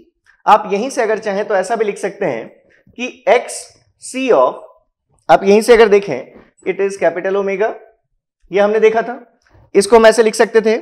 और आप यहां से ये भी समझ सकते हैं यहां से कि अगर हमें एक्स सी ऑफ टी चाहिए, तो आपके पास ये जो ट्रांसफॉर्म आएगा, क्योंकि आपके पास ये वैल्यूज थी, अगर आपको याद नहीं है, यहां से हम देख सकते हैं इसको कि जब हमने एक्सपी ऑफ जे ओमेगा लिखा था, तो एक्सपी ऑफ जे ओमेगा की वैल्यू थी summation from n equals to minus infinity to infinity X C of N T E to the power minus J omega N T, और X D of E to the power J omega की value थी, that is summation from n equals to minus infinity to infinity X C of N T E to the power minus J omega T. तो यहां से अगर आप देख रहे हैं, हम इस एक्स सी ऑफ, यहां हम इसको, ठीक है, एक्स सी से लिखा है, अगर हमने इसको हम एक्स पी लिख लेते हैं, it is x P of J omega upon T. तो यहां से अगर आपको देखना है कि अगर हम x P of J omega कहें, तो x P of J omega को हमने क्या कहा, यहां से आप क्या लिख सकते हैं, x P of J omega. ये आपको कैसे मिल जाएगा, अगर इस डिस्क्रीट में जहां आपको ये ओमेगा दिख रहा है, इस ओमेगा की जगह पर आप अगर क्या पुट करेंगे, स्मॉल ओमेगा इंटू टी, तब ये दोनों चीजें सेम हो जाएंगी। मतलब हम क्या कह सकते हैं, x P of J omega is what, x D of E to the power J omega t, j omega t. जहां पर डिस्क्रीट के ट्रांसफॉर्म में कैपिटल ओमेगा है, अगर हम वहां पर ओमेगा की जगह small omega into T put कर लें, तो हमें डिस्क्रीट ट्रांसफॉर्म से ही क्या मिल जाएगा, कंटिन्यूअस ट्रांसफॉर्म मिल जाएगा। तो अब देखिए यहां से अगर हम ओमेगा को रिप्लेस कर रहे हैं ओमेगा इंटू टी से, मतलब हम फ्रीक्वेंसी में स्केलिंग कर रहे हैं, और जो हमारी स्केलिंग फैक्टर होती है वैल्यू, उससे आप उस एक्स एक्सिस को हर जगह डिवाइड करते हैं। तो अगर आप हर जगह डिवाइड करेंगे, तो ये आपके पास अगर y D of E to the power J omega है, जो इन दोनों का प्रोडक्ट है, अगर आपने इसके करस्पॉन्डिंग एक्सपी जे ओमेगा एचपी जे ओमेगा लिखा, तो क्या इसमें डिफरेंसेस आएंगे। पहला डिफरेंस, ये जो हमारे पास वैल्यूज थी माइनस ओमेगा एम टी से लेकर ये जितने भी हमारे पॉइंट्स हैं, इन सभी पॉइंट्स को हमें क्या करना है, कैपिटल टी से डिवाइड करना है। तो अब हमारे पास कैसी वैल्यू होगी, ये हमारा अभी भी इसी टाइप का ये पीरियोडिक ही हमारे पास पल्स होगी, लेकिन अब इसकी पीरियोडिसिटी कितने से हो जाएगी, अगर आप देखें तो अभी जो चीज 2 पाई से पीरियोडिक थी, अब ये 2 पाई से पीरियोडिक नहीं रह जाएगी। हमने पहले ये शेप बना लिए और यहां से आप ऐसा शो कर सकते हैं, ये h ऑफ, ये इस टाइप से हमने hd of hp of e to the power j omega का हमने ये बनाया, ठीक है। अब ये जो पॉइंट्स आएंगे, पहले ये पॉइंट जो माइनस ओमेगा सी से प्लस ओमेगा सी दिख रहा है, अब ये पॉइंट हमारे क्या होंगी वैल्यूज, माइनस ओमेगा सी अपॉन टी से लेकर प्लस ओमेगा सी अपॉन टी तक, और ये पॉइंट्स क्या होंगे, माइनस ओमेगा एम से लेकर प्लस ओमेगा एम तक। ऐसे ही सभी में आ जाएंगी वैल्यूज इसके करेस्पॉन्डिंग। अब ये जो वैल्यू 2 पाई थी, पहले ये सेंटर कितना था, 2 पाई था, अब इसको अगर हम t से डिवाइड करेंगे तो अब ये पॉइंट क्या होगा, 2 पाई अपॉन टी होगा, जिसको आप और क्या कह सकते हैं, ओमेगा एस कह सकते हैं। तो मतलब अब यहां से आप अगर देखें तो हमने क्या किया, अगर हमारे पास डिस्क्रीट का स्पेक्ट्रम था तो उस स्पेक्ट्रम की जो पीरियोडिसिटी थी उसमें हमने ये फ्रीक्वेंसी स्केलिंग की, जितने भी फ्रीक्वेंसी एक्सिस पर पॉइंट्स थे उन सभी पॉइंट्स को हमने टी से डिवाइड कर दिया। तो इस डिस्क्रीट के करेस्पॉन्डिंग हमें सैंपल्ड लेकिन कंटिन्यूअस इंपल्स ट्रेन मिली। अब इस कंटिन्यूअस इंपल्स ट्रेन से अगर हमें एक्चुअल yc ऑफ t चाहिए तो मतलब हमें क्या चाहिए, इसका सिर्फ एक पीरियड चाहिए। तो एक पीरियड के लिए हम अगर लेंगे तो अगर हम इसी चीज को पास कर दें एक लो पास फिल्टर से, जिस लो पास फिल्टर की कट ऑफ फ्रीक्वेंसी हम कितनी रख दें, अगर ये ओमेगा सी अपॉन टी अगर हम रख दें उसकी कट ऑफ फ्रीक्वेंसी, तो उस केस में अगर हम कट ऑफ फ्रीक्वेंसी कितनी रखें, ओमेगा एम अगर हम कट ऑफ फ्रीक्वेंसी रख दें तो इस बीच का पूरा सिग्नल बस हमें मिलेगा, इसके बाद की रिपीटिशन हमें नहीं मिलेंगे। तो फाइनली यहां से आप प्लॉट कर सकते थे, यहां से आपने ये फाइनल प्लॉट बनाया अपना, that is now it is with respect to omega we are drawing y c of j omega, that is y x c of j omega multiplied with h c of j omega। अभी तक क्या था, h p j omega x p j omega। अब हम यहां पर सिर्फ y c j omega अगर लिख रहे हैं, तो अगर हमने इसको लो पास फिल्टर से पास कर दिया और सिर्फ एक माइनस ओमेगा एम से प्लस ओमेगा एम तक का स्पेक्ट्रम अगर हम देख लें, तो अब ये हमें क्या दे देगा, y c of j omega दे देगा। तो ये हमारे पास फाइनल ये स्पेक्ट्रम आ गया। और ये जो पॉइंट्स हैं, ये पॉइंट्स कितने हैं आप इसको लिख लीजिएगा, यहां स्पेस नहीं है, माइनस ओमेगा अपॉन टी से माइनस ओमेगा सी अपॉन टी से प्लस ओमेगा सी अपॉन टी, और ये पॉइंट्स हैं हमारे minus omega M and plus omega M. ठीक है, तो ये हमारे पास वैल्यूज आ गई। तो देखिए ये इनवर्स प्रोसीजर था, पहले के प्रोसीजर था, हमने क्या देखा, पहला प्रोसीजर कि अगर हमारे पास ये ऐसा सैंपलिंग के बाद ऐसी अगर इंपल्स ट्रेन आ गई जिसकी वैल्यूज सिग्नल की वैल्यू के अकॉर्डिंग वेरी कर रही हैं, लेकिन प्रेजेंट कहां पर है, सिर्फ ts 2ts 3ts पर। तो ये हमारा था सिग्नल xp ऑफ t, जो हमारा एग्जिस्ट कर रहा था t 2t 3t पर with respect to t, minus t minus 2t and so on. तो पहला प्रोसीजर हमने देखा कि हम इस चीज को, ये जो t 2t 3t है, इसकी जगह पर हम n के रिस्पेक्ट में बनाएंगे। अब हम n के रिस्पेक्ट में बनाएंगे और यहां लिखेंगे maxd ऑफ n अगर, तो हमारे पास सैंपल में ये जितना इनका एरिया था इम्पल्सेस का, उतने एम्पलीट्यूड के हम सैंपल्स लेंगे। ये हमने उतने एम्पलीट्यूड के डिस्क्रीट टाइम सैंपल शो कर दिए। ये हमारे पास सैंपल वैल्यूज हैं, और ये जो इंस्टेंट्स होंगे, अब हम ये ओमेगा मतलब ये t 2t 3t नहीं दिखाकर ये वैल्यूज हम क्या लिखेंगे, n की वैल्यू 1 2 3 एंड सो ऑन, ये -1 -2। तो पहला हमने ये कन्वर्जन देखा था। इसके लिए हमने देखा था कि फ्रीक्वेंसी स्पेक्ट्रम के थ्रू हम कैसे जा सकते हैं। अब इसी का कन्वर्ट हमने जब इनवर्स लिया, ये जो डिस्क्रीट था हमने इसको प्रोसेस कर दिया डिस्क्रीट टाइम सिग्नल प्रोसेसर में, जो हमारा मेन टास्क था। उसके बाद फिर से जो हमें डिस्क्रीट सिग्नल मिला, उससे हम वापस अपना कंटिन्यूअस टाइम सिग्नल कैसे हम उससे गेट करेंगे। तो उसके लिए हमने देखा कि ये हमारा फाइनल जो स्पेक्ट्रम आया, डिस्क्रीट टाइम सिग्नल का ये स्पेक्ट्रम आया, YD ऑफ n का स्पेक्ट्रम। इससे हम कंटिन्यूअस तक कैसे पहुंचेंगे, पहले तो हम इसमें एक बार अगर फ्रीक्वेंसी स्केलिंग कर दें, ये जो भी फ्रीक्वेंसी पॉइंट्स अगर सभी को t से डिवाइड कर दें, तो हमें क्या मिलेगा, इसके करस्पॉन्डिंग जो डिस्क्रीट सिग्नल है, इस डिस्क्रीट सिग्नल के करस्पॉन्डिंग कंटिन्यूअस टाइम इंपल्सेस मिलेंगे। मतलब ये चीज कन्वर्ट होकर किस में आ जाएगी, इसमें आ जाएगी। अगर हम फ्रीक्वेंसी स्केलिंग कर देंगे इसमें, तो क्योंकि ये टाइम नॉर्मलाइजेशन है, तो इसका इफेक्ट फ्रीक्वेंसी स्केलिंग के फॉर्म में हमें मिलेगा। तो यहां ये चीज थी, उससे इसको पाने के लिए हमने इस स्पेक्ट्रम में सभी पॉइंट्स को t से डिवाइड कर दिया और हमने ये अपना ये स्पेक्ट्रम फाइंड कर लिया, जिसको हमने नाम दिया yp ऑफ j ओमेगा।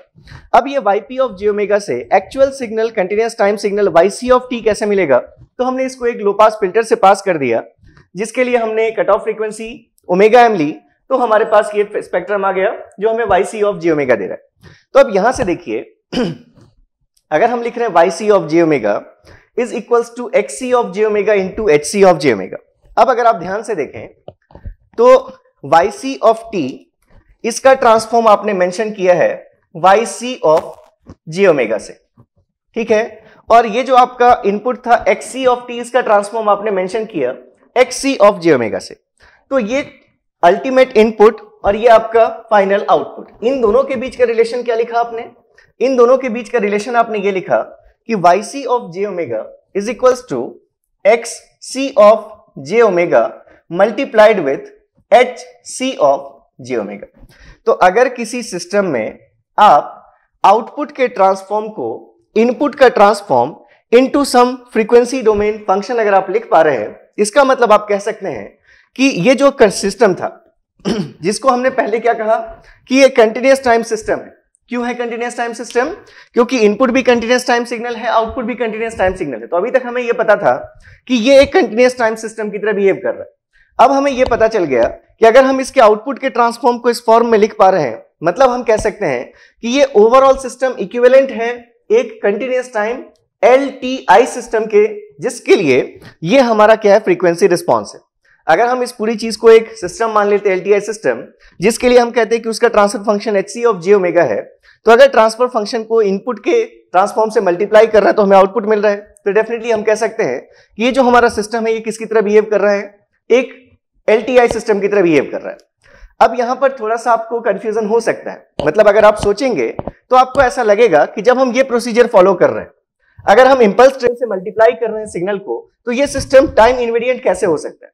क्योंकि आपका जो भी कोफिशिएंट होना चाहिए सिग्नल का वो एक कांस्टेंट होना चाहिए, लेकिन यहाँ पर टाइम डिपेंडेंट फंक्शन है। तो ऐसा नहीं है कि किसी भी आर्बिट्रेरी इनपुट के लिए आपका ये सिस्टम LTI सिस्टम की तरह बिहेव करेगा। अगर आपने एक बैंड लिमिटेड सिग्नल ले रखा है जो सैंपलिंग थ्योरम के सारे स्टेटमेंट्स, सारी कंडीशंस को अगर मैच कर रहा है, तो उस केस में ये जो सिस्टम होगा it will be equivalent to an continuous time LTI system. ये समझ रहे हैं? सभी इनपुट्स के लिए नहीं, लेकिन अगर ये xc ऑफ t एक बैंड लिमिटेड सिग्नल हो तो उसके लिए ये जो सिस्टम होगा हमारा, ये एक कंटिन्यूअस टाइम LTI सिस्टम की तरह बिहेव करेगा। और अगर ये सिग्नल बैंड लिमिटेड नहीं हो तो उस केस में हम यूज करते हैं यहां पर एंटी अलाइजिंग फिल्टर। और ऐसे ही आप यहां पर यूज करते हैं इस लो पास फिल्टर के बाद, आप यहां लो पास फिल्टर के बाद आप यूज करते हैं एंटी इमेजिंग फिल्टर्स। तो वो जो फिल्टर्स आपको दिखेंगे उनका कोई अदर सिग्निफिकेंस नहीं है, वो बैंड लिमिटेशन के लिए यूज करते हैं हम। अगर हमारे सिग्नल की बैंडविड्थ इनफाइनाइट आ रही है तो उस केस में हम उनको यूज करते हैं, अदरवाइज हमें यूज करने की जरूरत नहीं। तो अब जब हम पढ़ेंगे आगे और, तो इस ब्लॉक में देखेंगे हम एक और ब्लॉक होगा हमारा जीरो ऑर्डर होल्ड सर्किट, उसको हम अलग से डिफाइन करेंगे, अभी हम यहां पर उसको मिक्स नहीं कर रहे। तो अभी जो हमारे पास फाइनल रिजल्ट आ गया कि जो इस ओवरऑल सिस्टम का आउटपुट है yc of j omega, that is xc of j omega times hc of j omega. अब इसके आगे हम कंटिन्यू अगर करें तो देखिए यहां से, देखिए अब यहां से क्या हो गया हमारे पास, पहले हमने इस ब्लॉक तक समझ लिया था कैसे हमारा xd ऑफ n आया, इस xdn के ट्रांसफॉर्म और इस xp ऑफ t के ट्रांसफॉर्म में क्या रिलेशन है ये हमने देख लिया था। अब हमने कहा कि हमने इसको इस डिस्क्रीट टाइम सिग्नल प्रोसेसर से पास किया, तब जो आउटपुट आया अगर हमने उसको नाम दिया ydn, उसका ट्रांसफॉर्म अगर हम निकाल लिया हमने, तो हमने देखा कि इस ट्रांसफॉर्म से हम कैसे अपना कंटिन्यूअस टाइम सिग्नल तक पहुंच सकते हैं।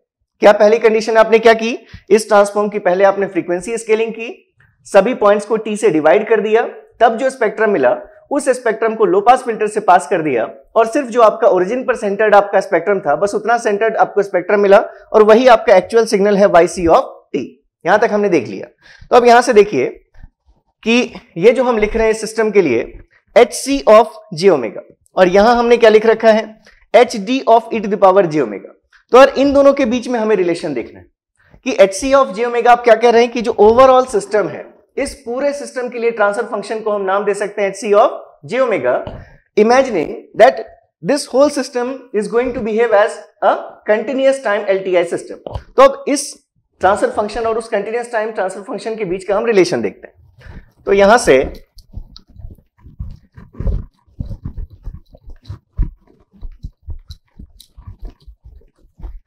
तो थोड़ी कंसंट्रेशन की नीड रही होगी आपको इस लेक्चर में, अदरवाइज ऐसा कुछ टफ नहीं है। और अगर आपने थोड़ा सा कंसंट्रेट करके देख लिया होगा, जहां फील हो रहा होगा कि नहीं अब नहीं हो पाएगा, उसको भी अगर आपने ओवरकम कर लिया होगा तो डेफिनेटली आपको चीजें समझ में आ गई होंगी। अगर कुछ भी पॉइंट में डाउट हो तो डेफिनेटली आपके पास कमेंट बॉक्स अवेलेबल है, कभी भी कमेंट कीजिए। तो हमारे पास ये रिजल्ट आ गया। रिजल्ट क्या हमारा, हमने लिखा YD of e to the power j omega, ये कैपिटल ओमेगा लिखिएगा, ठीक है। ये हम अगर कैपिटल यहां पर हम YC के लिए लिख रहे हैं, अगर हम YD के लिए लिखते तो कैपिटल लिखते। तो अगर हम देख रहे हैं फाइनल अपना output YC of j omega, तो हमने लिखा XC of j omega multiplied with HC of j omega. अब यहां से अगर हम रिलेशन देखें तो ये जो हमारा HC ऑफ j ओमेगा है, it is equals to H, इसी चीज को हम ऐसे लिख लेते हैं, that is equals to XC of j omega into HD of e to the power, आप इसको ऐसे लिख सकते हैं। यहां पर अगर हम लिखते HD of e to the power j capital omega, तो उस कैपिटल ओमेगा की जगह पर हमने क्या लिखा, ओमेगा इंटू टी लिखा। यही चीज हमने की थी, जो हमारा डिस्क्रीट टाइम सिस्टम का ट्रांसफर फंक्शन था, उसके जो फ्रीक्वेंसी रिस्पांस थे उसमें हमने क्या किया था, टी से डिवाइड किया था। तो डिवाइड इसलिए किया था आपने क्योंकि आपने ओमेगा को रिप्लेस किया है ओमेगा इंटू टी से, इसलिए वो चीज आपकी टी के डिवीजन के फॉर्म में आपको मिली थी। तो यहां से आप ये लिख सकते थे कि HC of j omega it is HD of e to the power j omega t only, but for किसके बीच में, अगर हम ये देखें, अगर हमारे मैग्नीट्यूड ऑफ ओमेगा की वैल्यू क्या हो, लेस देन और इक्वल्स टू, आप या तो कहें ओमेगा m या फिर आप कह सकते हैं ओमेगा s बाई 2, ठीक है। तो जब तक ओमेगा का जो मैग्नीट्यूड होगा, अगर वो प्लस मतलब वो अगर वो ओमेगा m से छोटा होगा, तब तक ये वैल्यू आपको इसके बराबर मिलेगी, and it is 0 if mod of omega is greater than omega m, या फिर आप लिखें that is omega s by 2। तो ये चीज हमारे पास आ गई।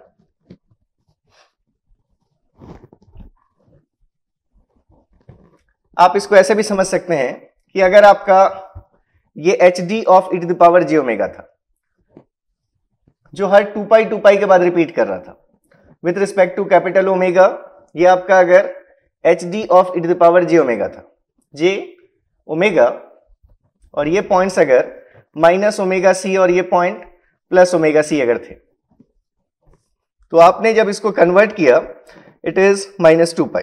जब आपने इसको कन्वर्ट किया HC ऑफ ओमेगा के रिस्पेक्ट में, अगर आपने इसको कन्वर्ट किया HC ऑफ j ओमेगा में, तो ये HC ऑफ j ओमेगा के लिए आपको वैल्यू दिखी कि सब कुछ सेम है शेप वाइज, लेकिन जो पॉइंट्स हैं हमारे, अब वो पॉइंट्स हमारे 2 पाई t से डिवाइड हो गए। तो अब ये पॉइंट्स आपको मिले थे minus omega c upon T से plus omega c upon T. ये पॉइंट अब आपको सिर्फ 2 पाई नहीं मिलकर मिला 2 पाई अपॉन टी, जिसको आपने कहा कि हम लिख सकते हैं व्हाट, ओमेगा s लिख सकते हैं। तो ये इस टाइप से हमारे पास ये वैल्यूज आ गई, माइनस 2 पाई अपॉन टी, ठीक है। तो ये चीज हमने देख ली कि कैसे हम डिस्क्रीट टाइम से अपना कंटिन्यूअस टाइम फ्रीक्वेंसी रिस्पांस देखेंगे। तो अब यहां से देखिए कि अगर हम एक एग्जांपल ले लें, मान लीजिए अगर हम बात करें डिजिटल डिफरेंशिएटर की, अगर हम यहां पर एक एग्जांपल देखते हैं डिजिटल डिफरेंशिएटर,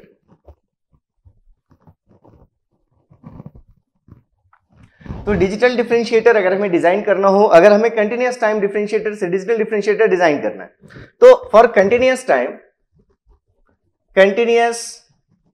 टाइम डिफरेंशिएटर के लिए जो फ्रीक्वेंसी रिस्पांस है h ऑफ j ओमेगा, उसकी वैल्यू किसके बराबर होती है, j ओमेगा के बराबर। लेकिन फिर से अगर हम बैंड लिमिटिंग का केस देखें, तो अगर हम बैंड लिमिटेड अगर हम देखते हैं कंटिन्यूअस टाइम डिफरेंशिएटर, तो हम लिखते हैं for band limited continuous time differentiator, तो वैल्यू यही होगी h of j omega is equals to j omega only.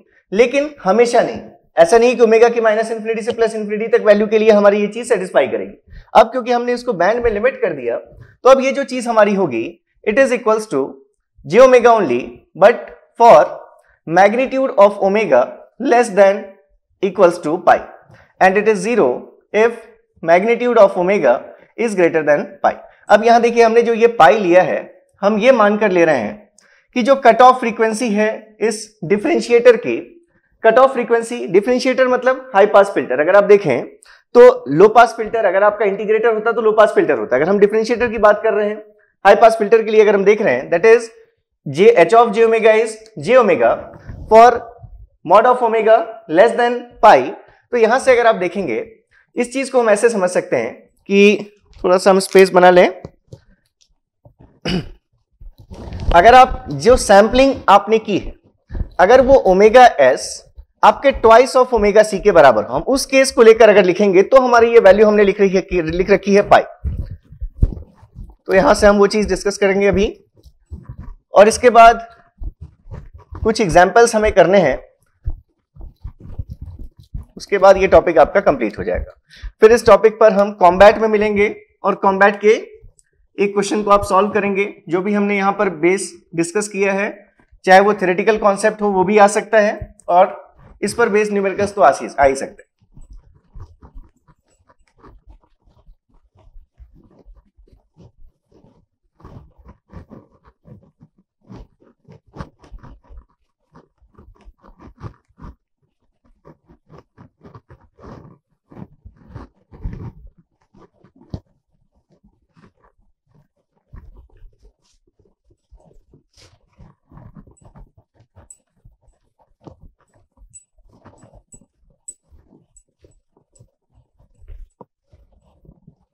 ठीक है, तो यहां से अगर हम देखें,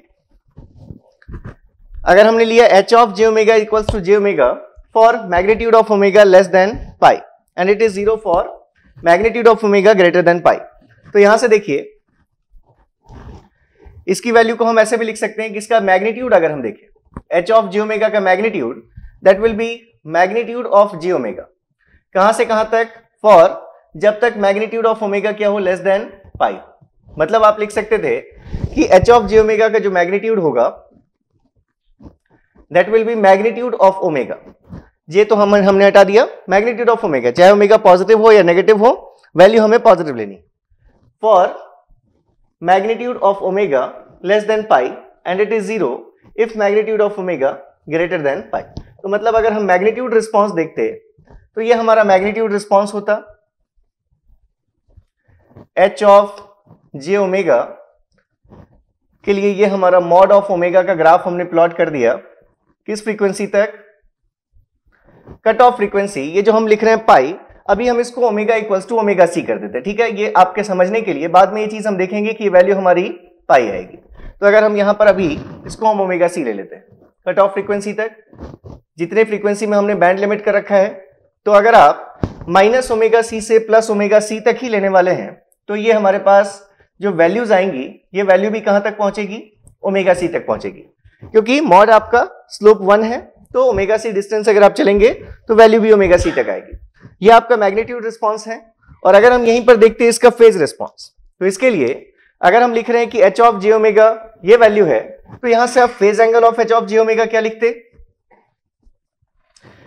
अगर ओमेगा पॉजिटिव है, क्योंकि ये जो mod of omega less than omega c है, इसका मतलब हम ओमेगा की वैल्यू माइनस ओमेगा सी से प्लस ओमेगा सी तक के लिए देख रहे हैं। तो जब ओमेगा नेगेटिव होगा, क्योंकि ये तो जे टर्म है, मान लीजिए कि ओमेगा की वैल्यू हम 4 लेते हैं, तो जे 4 है, मतलब उसके लिए फेज एंगल कितना, प्लस 90। और अगर ये ओमेगा -4 हम ले लें, तो माइनस जे 4 है, मतलब फेज एंगल कितना, -90। तो आप इसको ऐसे लिख सकते हैं कि फेज एंगल की वैल्यू π/2 होगी फॉर, अगर हम ओमेगा की वैल्यू देखें 0 से लेकर प्लस ओमेगा सी के बीच में, और ये वैल्यू -π/2 होगी अगर हम माइनस ओमेगा सी से लेकर ओमेगा की वैल्यू देखेंगे 0 के बीच में। तो ये हमारा फेज एंगल होता। अगर आप इसका फेज एंगल प्लॉट करें तो कैसा मिल गया हमें, ये प्लॉट हमें मिल गया, दैट इज -π/2 और +π/2 वैल्यूज हमें लेनी है। तो ये हमने ओमेगा के रिस्पेक्ट में हमने शो किया phase angle of h of J omega, phase angle of h of J omega जिसकी वैल्यू -π/2 है, कहां से कहां के बीच में, माइनस ओमेगा सी से लेकर 0 के बीच में, और 0 से प्लस ओमेगा सी के बीच में ये फेज एंगल कितना है, ये फेज एंगल है +π/2। ये पॉइंट क्या है हमारा, प्लस ओमेगा सी। तो ये हमारा कंटिन्यूअस टाइम डिफरेंशिएटर के लिए ये मैग्नीट्यूड और फेज रिस्पॉन्सेस थे। अब अगर हमें इससे जनरेट करना अपना अगर डिजिटल फिल्टर मतलब डिस्क्रीट टाइम डिफरेंशिएटर अगर हमें इससे फॉर्म करना है तो उस केस में हमने क्या लिख रखा है कि h D of E to the power J omega. ये चीज हमें कैसे मिलेगी? एच जो भी हमारे पास ये एच सी ले लेते हैं, अगर हम मान लीजिए कंटिन्यूअस शो करने के लिए हमने इसको एच सी से रिप्रेजेंट कर दिया, ठीक है, तो ये एच सी आप सब में यूज कर लें सबस्क्रिप्ट, तो ये हमारा H C of J omega, इसका मैग्नीट्यूड और उसका फेज एंगल। तो अगर एच सी से एच डी में देखना हमें कन्वर्जन, तो एच सी ऑफ क्या लिख सकते हैं हम? जे ओमेगा अपॉन टी। ये चीज हमने देख ली है। जब भी हमें अगर कंटिन्यूअस से डिस्क्रीट फाइंड करना है तो टी से मल्टीप्लाई करेंगे स्पेक्ट्रम को, और अगर डिस्क्रीट से अगर हमें कंटिन्यूअस लेना है जैसे यहां से क्या करेंगे हम? ओमेगा अपॉन टी का टर्म हमें लेना पड़ेगा। तो अगर ये चीज हमारे पास ओमेगा सी, यह हमारे पास अगर स्पेक्ट्रम है H C of J omega का, तो देखिए जब भी अगर सिग्नल टाइम में कंटिन्यूअस था तो स्पेक्ट्रम उसका एपीरियोडिक था। अब अगर आपने डिस्क्रीट बना दिया, अगर आप सिस्टम डिस्क्रीट ले रहे हैं तो ट्रांसफॉर्म अगर डिस्क्रीट का ट्रांसफॉर्म है तो कैसा होगा? पीरियोडिक होगा। तो इसी चीज को आपको क्या करना है? रिपीट करना है, ठीक है, इस चीज को आपको रिपीट करना है। जैसे अभी तक हमने क्या किया, लो पास फिल्टर से पास करके जो चीज पीरियोडिक थी उसका एक सैंपल हमने एक पीरियड की वैल्यू ले ली। अब अगर कोई चीज कंटिन्यूअस है उससे डिस्क्रीट बनाना है तो वो जो चीज आपके पास है, ये जो चीज आपके पास है, इसको आपको क्या करना पड़ेगा? रिपीट करना पड़ेगा from minus infinity to plus infinity. तो अब वो रिपीटिशन के लिए, रिपीटिशन के साथ साथ हमें और क्या करना है? H J omega upon T, मतलब यहां जहां भी ओमेगा है इस ओमेगा की वैल्यू को हमें क्या करना है? ओमेगा अपॉन टी करना है। तो अगर आप ओमेगा अपॉन टी करेंगे तो ये वैल्यू देखिए यहां से ये जो हम ले रहे हैं, अगर हम cut off frequency omega C हमने अगर लिया है, अगर हम मान लें कि हमारे पास for omega S is equals to twice of omega C, अगर हम इस केस को कंसीडर करें तो आप ये जानते हैं कि ओमेगा एस की वैल्यू क्या होती? 2 pi upon sampling interval T के बराबर होती। इसका मतलब अगर हमारे पास ओमेगा सी इंटू टी आएगा तो इस वैल्यू को क्या कह सकते हैं हम? यहां से देखिए ओमेगा सी की वैल्यू कितनी है? ओमेगा एस बाई 2, तो ओमेगा एस बाई 2 की वैल्यू होगी पाई अपॉन टी, और पाई अपॉन टी में टी मल्टीप्लाई करेंगे तो ये वैल्यू कितनी आएगी? पाई आएगी। ये चीज समझ रहे हैं?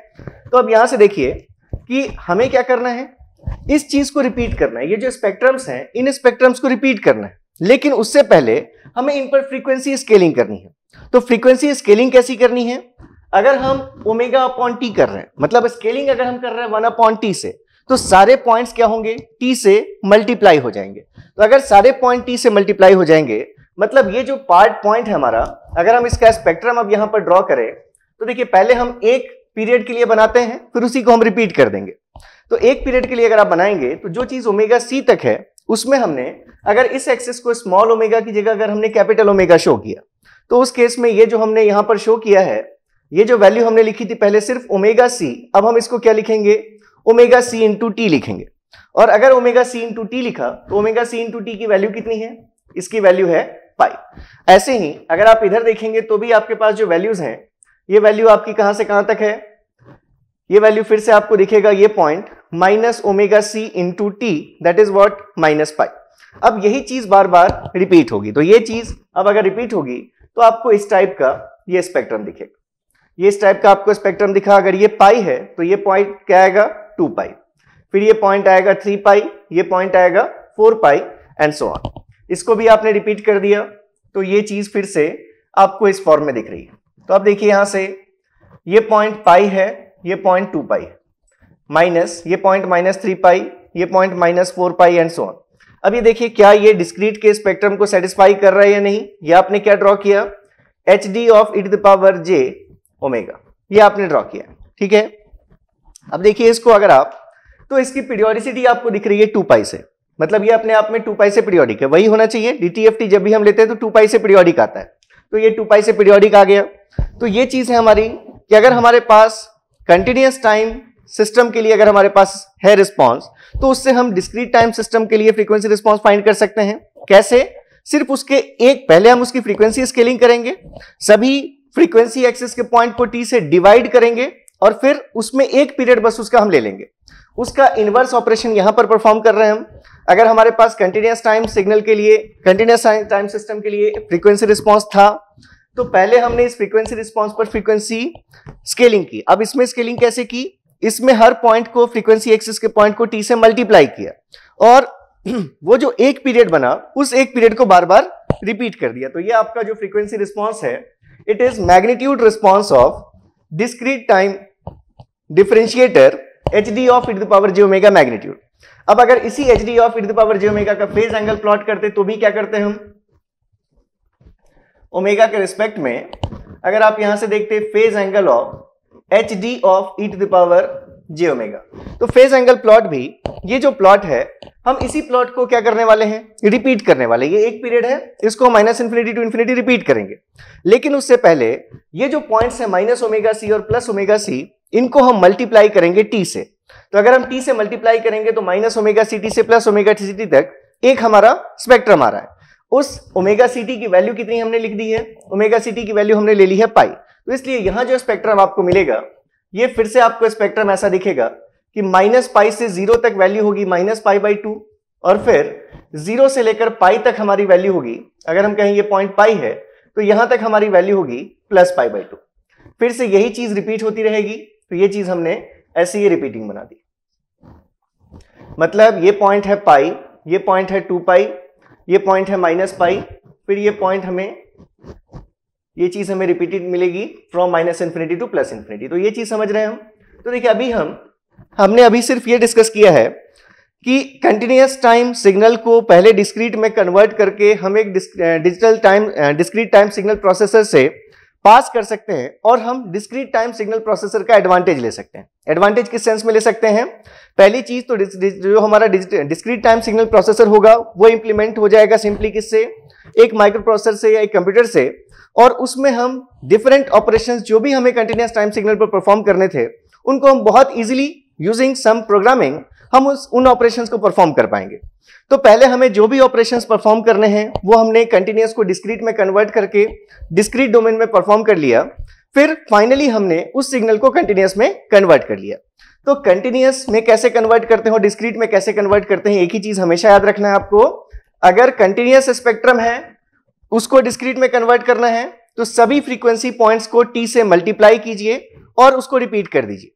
और अगर डिस्क्रीट से कंटिन्यूअस बनाना है तो जो डिस्क्रीट का स्पेक्ट्रम है उसमें सभी फ्रीक्वेंसी पॉइंट्स को t से डिवाइड कीजिए और फिर उसका एक पीरियड ले लीजिए। तो ये सिंपल प्रोसीजर है आपका।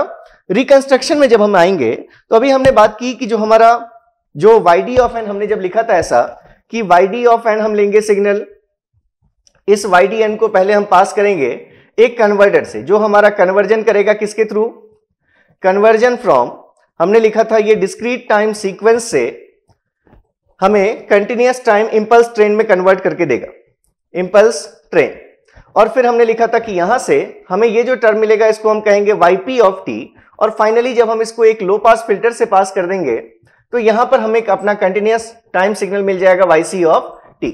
तो यहां पर देखिए जो कन्वर्जन ब्लॉक होगा हमने यहां पर शो नहीं किया है, इन दोनों के बीच में आप समझ सकते हैं एक और ब्लॉक हम यूज करेंगे, that is zero order hold circuit.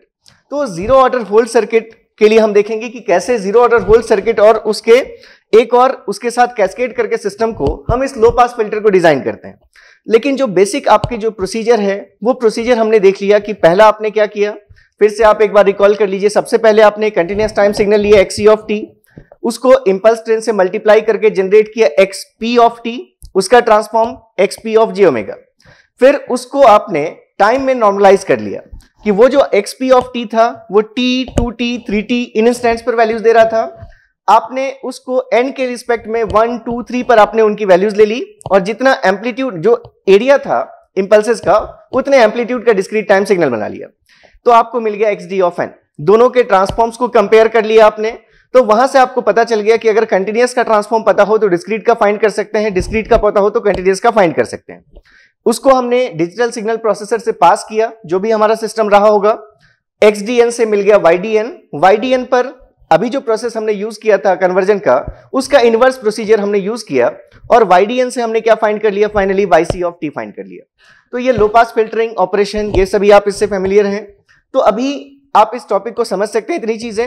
अब इसके बाद का जो है, जैसे हमने कहा जीरो ऑर्डर होल्ड सर्किट और और कुछ चीजें वो कॉम्बैट में जब हम क्वेश्चन लेंगे, आप इस पर एक क्वेश्चन सॉल्व करेंगे, तो उसी डिस्कशन में वहीं पर जीरो ऑर्डर होल सर्किट का भी जो कॉन्सेप्ट है वो हम वहां पर डिस्कस कर लेंगे। तो ये टॉपिक आपके लिए इंपॉर्टेंट है।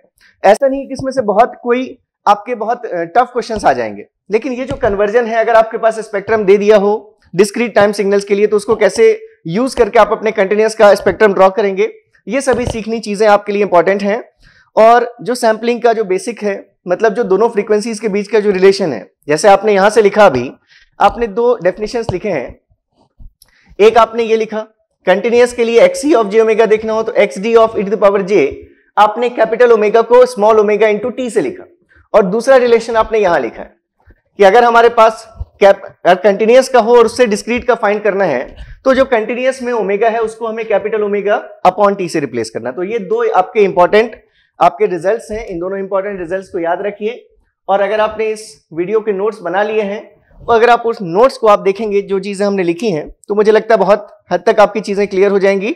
बस आपको इस टॉपिक से फेमिलियर होना है। पहली बार क्वेश्चन आएगा तो बहुत एक्सट्रीम लेवल का क्वेश्चन नहीं आएगा, और बहुत ज्यादा पॉसिबिलिटी है कि थ्योरी क्वेश्चन आएगा। जैसे थ्योरी क्या क्या चीजें डिस्कस की हमने, कि ओवरऑल एज अ होल अगर हम देखें तो ये सिस्टम हम क्या कह सकते हैं, it is equivalent to a continuous time LTI system. लेकिन किसके लिए? सिर्फ तब जब एक्स ऑफ टी, जो एक्सी ऑफ टी हम इनपुट अप्लाई कर रहे हैं, वो कैसा हो, अगर बैंड लिमिटेड सिग्नल है, और हम अगर जो सैम्पलिंग यूज कर रहे हैं, अगर हमने उसको ध्यान में रखकर किया है कि सैम्पलिंग फ्रीक्वेंसी एटलीस्ट हमारे twice of maximum frequency component of X C of T अगर है, तो उस केस में हमारा ये सिस्टम कैसा बिहेव करेगा, कंटिन्यूअस टाइम एलटीआई सिस्टम की तरह बिहेव करेगा। तो ये सभी चीजें आप ध्यान रखिए। एक दो क्वेश्चन इस पर हम और करेंगे, और फिर अब हम डिजिटल कम्युनिकेशन शुरू कर रहे हैं। अब इसके बाद से जो नेक्स्ट टॉपिक हम शुरू करेंगे, डिजिटल कम्युनिकेशन फुल फ्लेज में अभी हमारा यहां से होगा शुरू। और हमारा टारगेट यही है कि ऑलरेडी हम लेट हो चुके हैं। डेफिनेटली अगर आप लोग डिजिटल कम्युनिकेशन के लिए अगर डिपेंडेंट थे गेट एकेडमी पर, मेरी वजह से अगर लेट हुए हैं, तो ये मेरी रिस्पॉन्सिबिलिटी है। 10th of January मैक्सिमम, लेकिन हम उससे पहले कंप्लीट करेंगे। डेफिनेटली 5th तक हम कंप्लीट करेंगे, और मोस्टली जो पार्ट हमारा इंपॉर्टेंट पार्ट है वो हम इस 30th of December तक ही कंप्लीट करेंगे। तो बिल्कुल अपना सपोर्ट बनाए रखिएगा। जहां पर भी आपको डाउट्स लगे हों, नया टॉपिक था, तो उसको आप कमेंट कीजिएगा, और टेलीग्राम ग्रुप में या व्हाट्सएप पर मैसेज में भी आप कनेक्ट हो सकते हैं। तो चलिए करते रहिए प्रैक्टिस। मिलते हैं फिर नेक्स्ट लेक्चर में। Thank you so much, bye.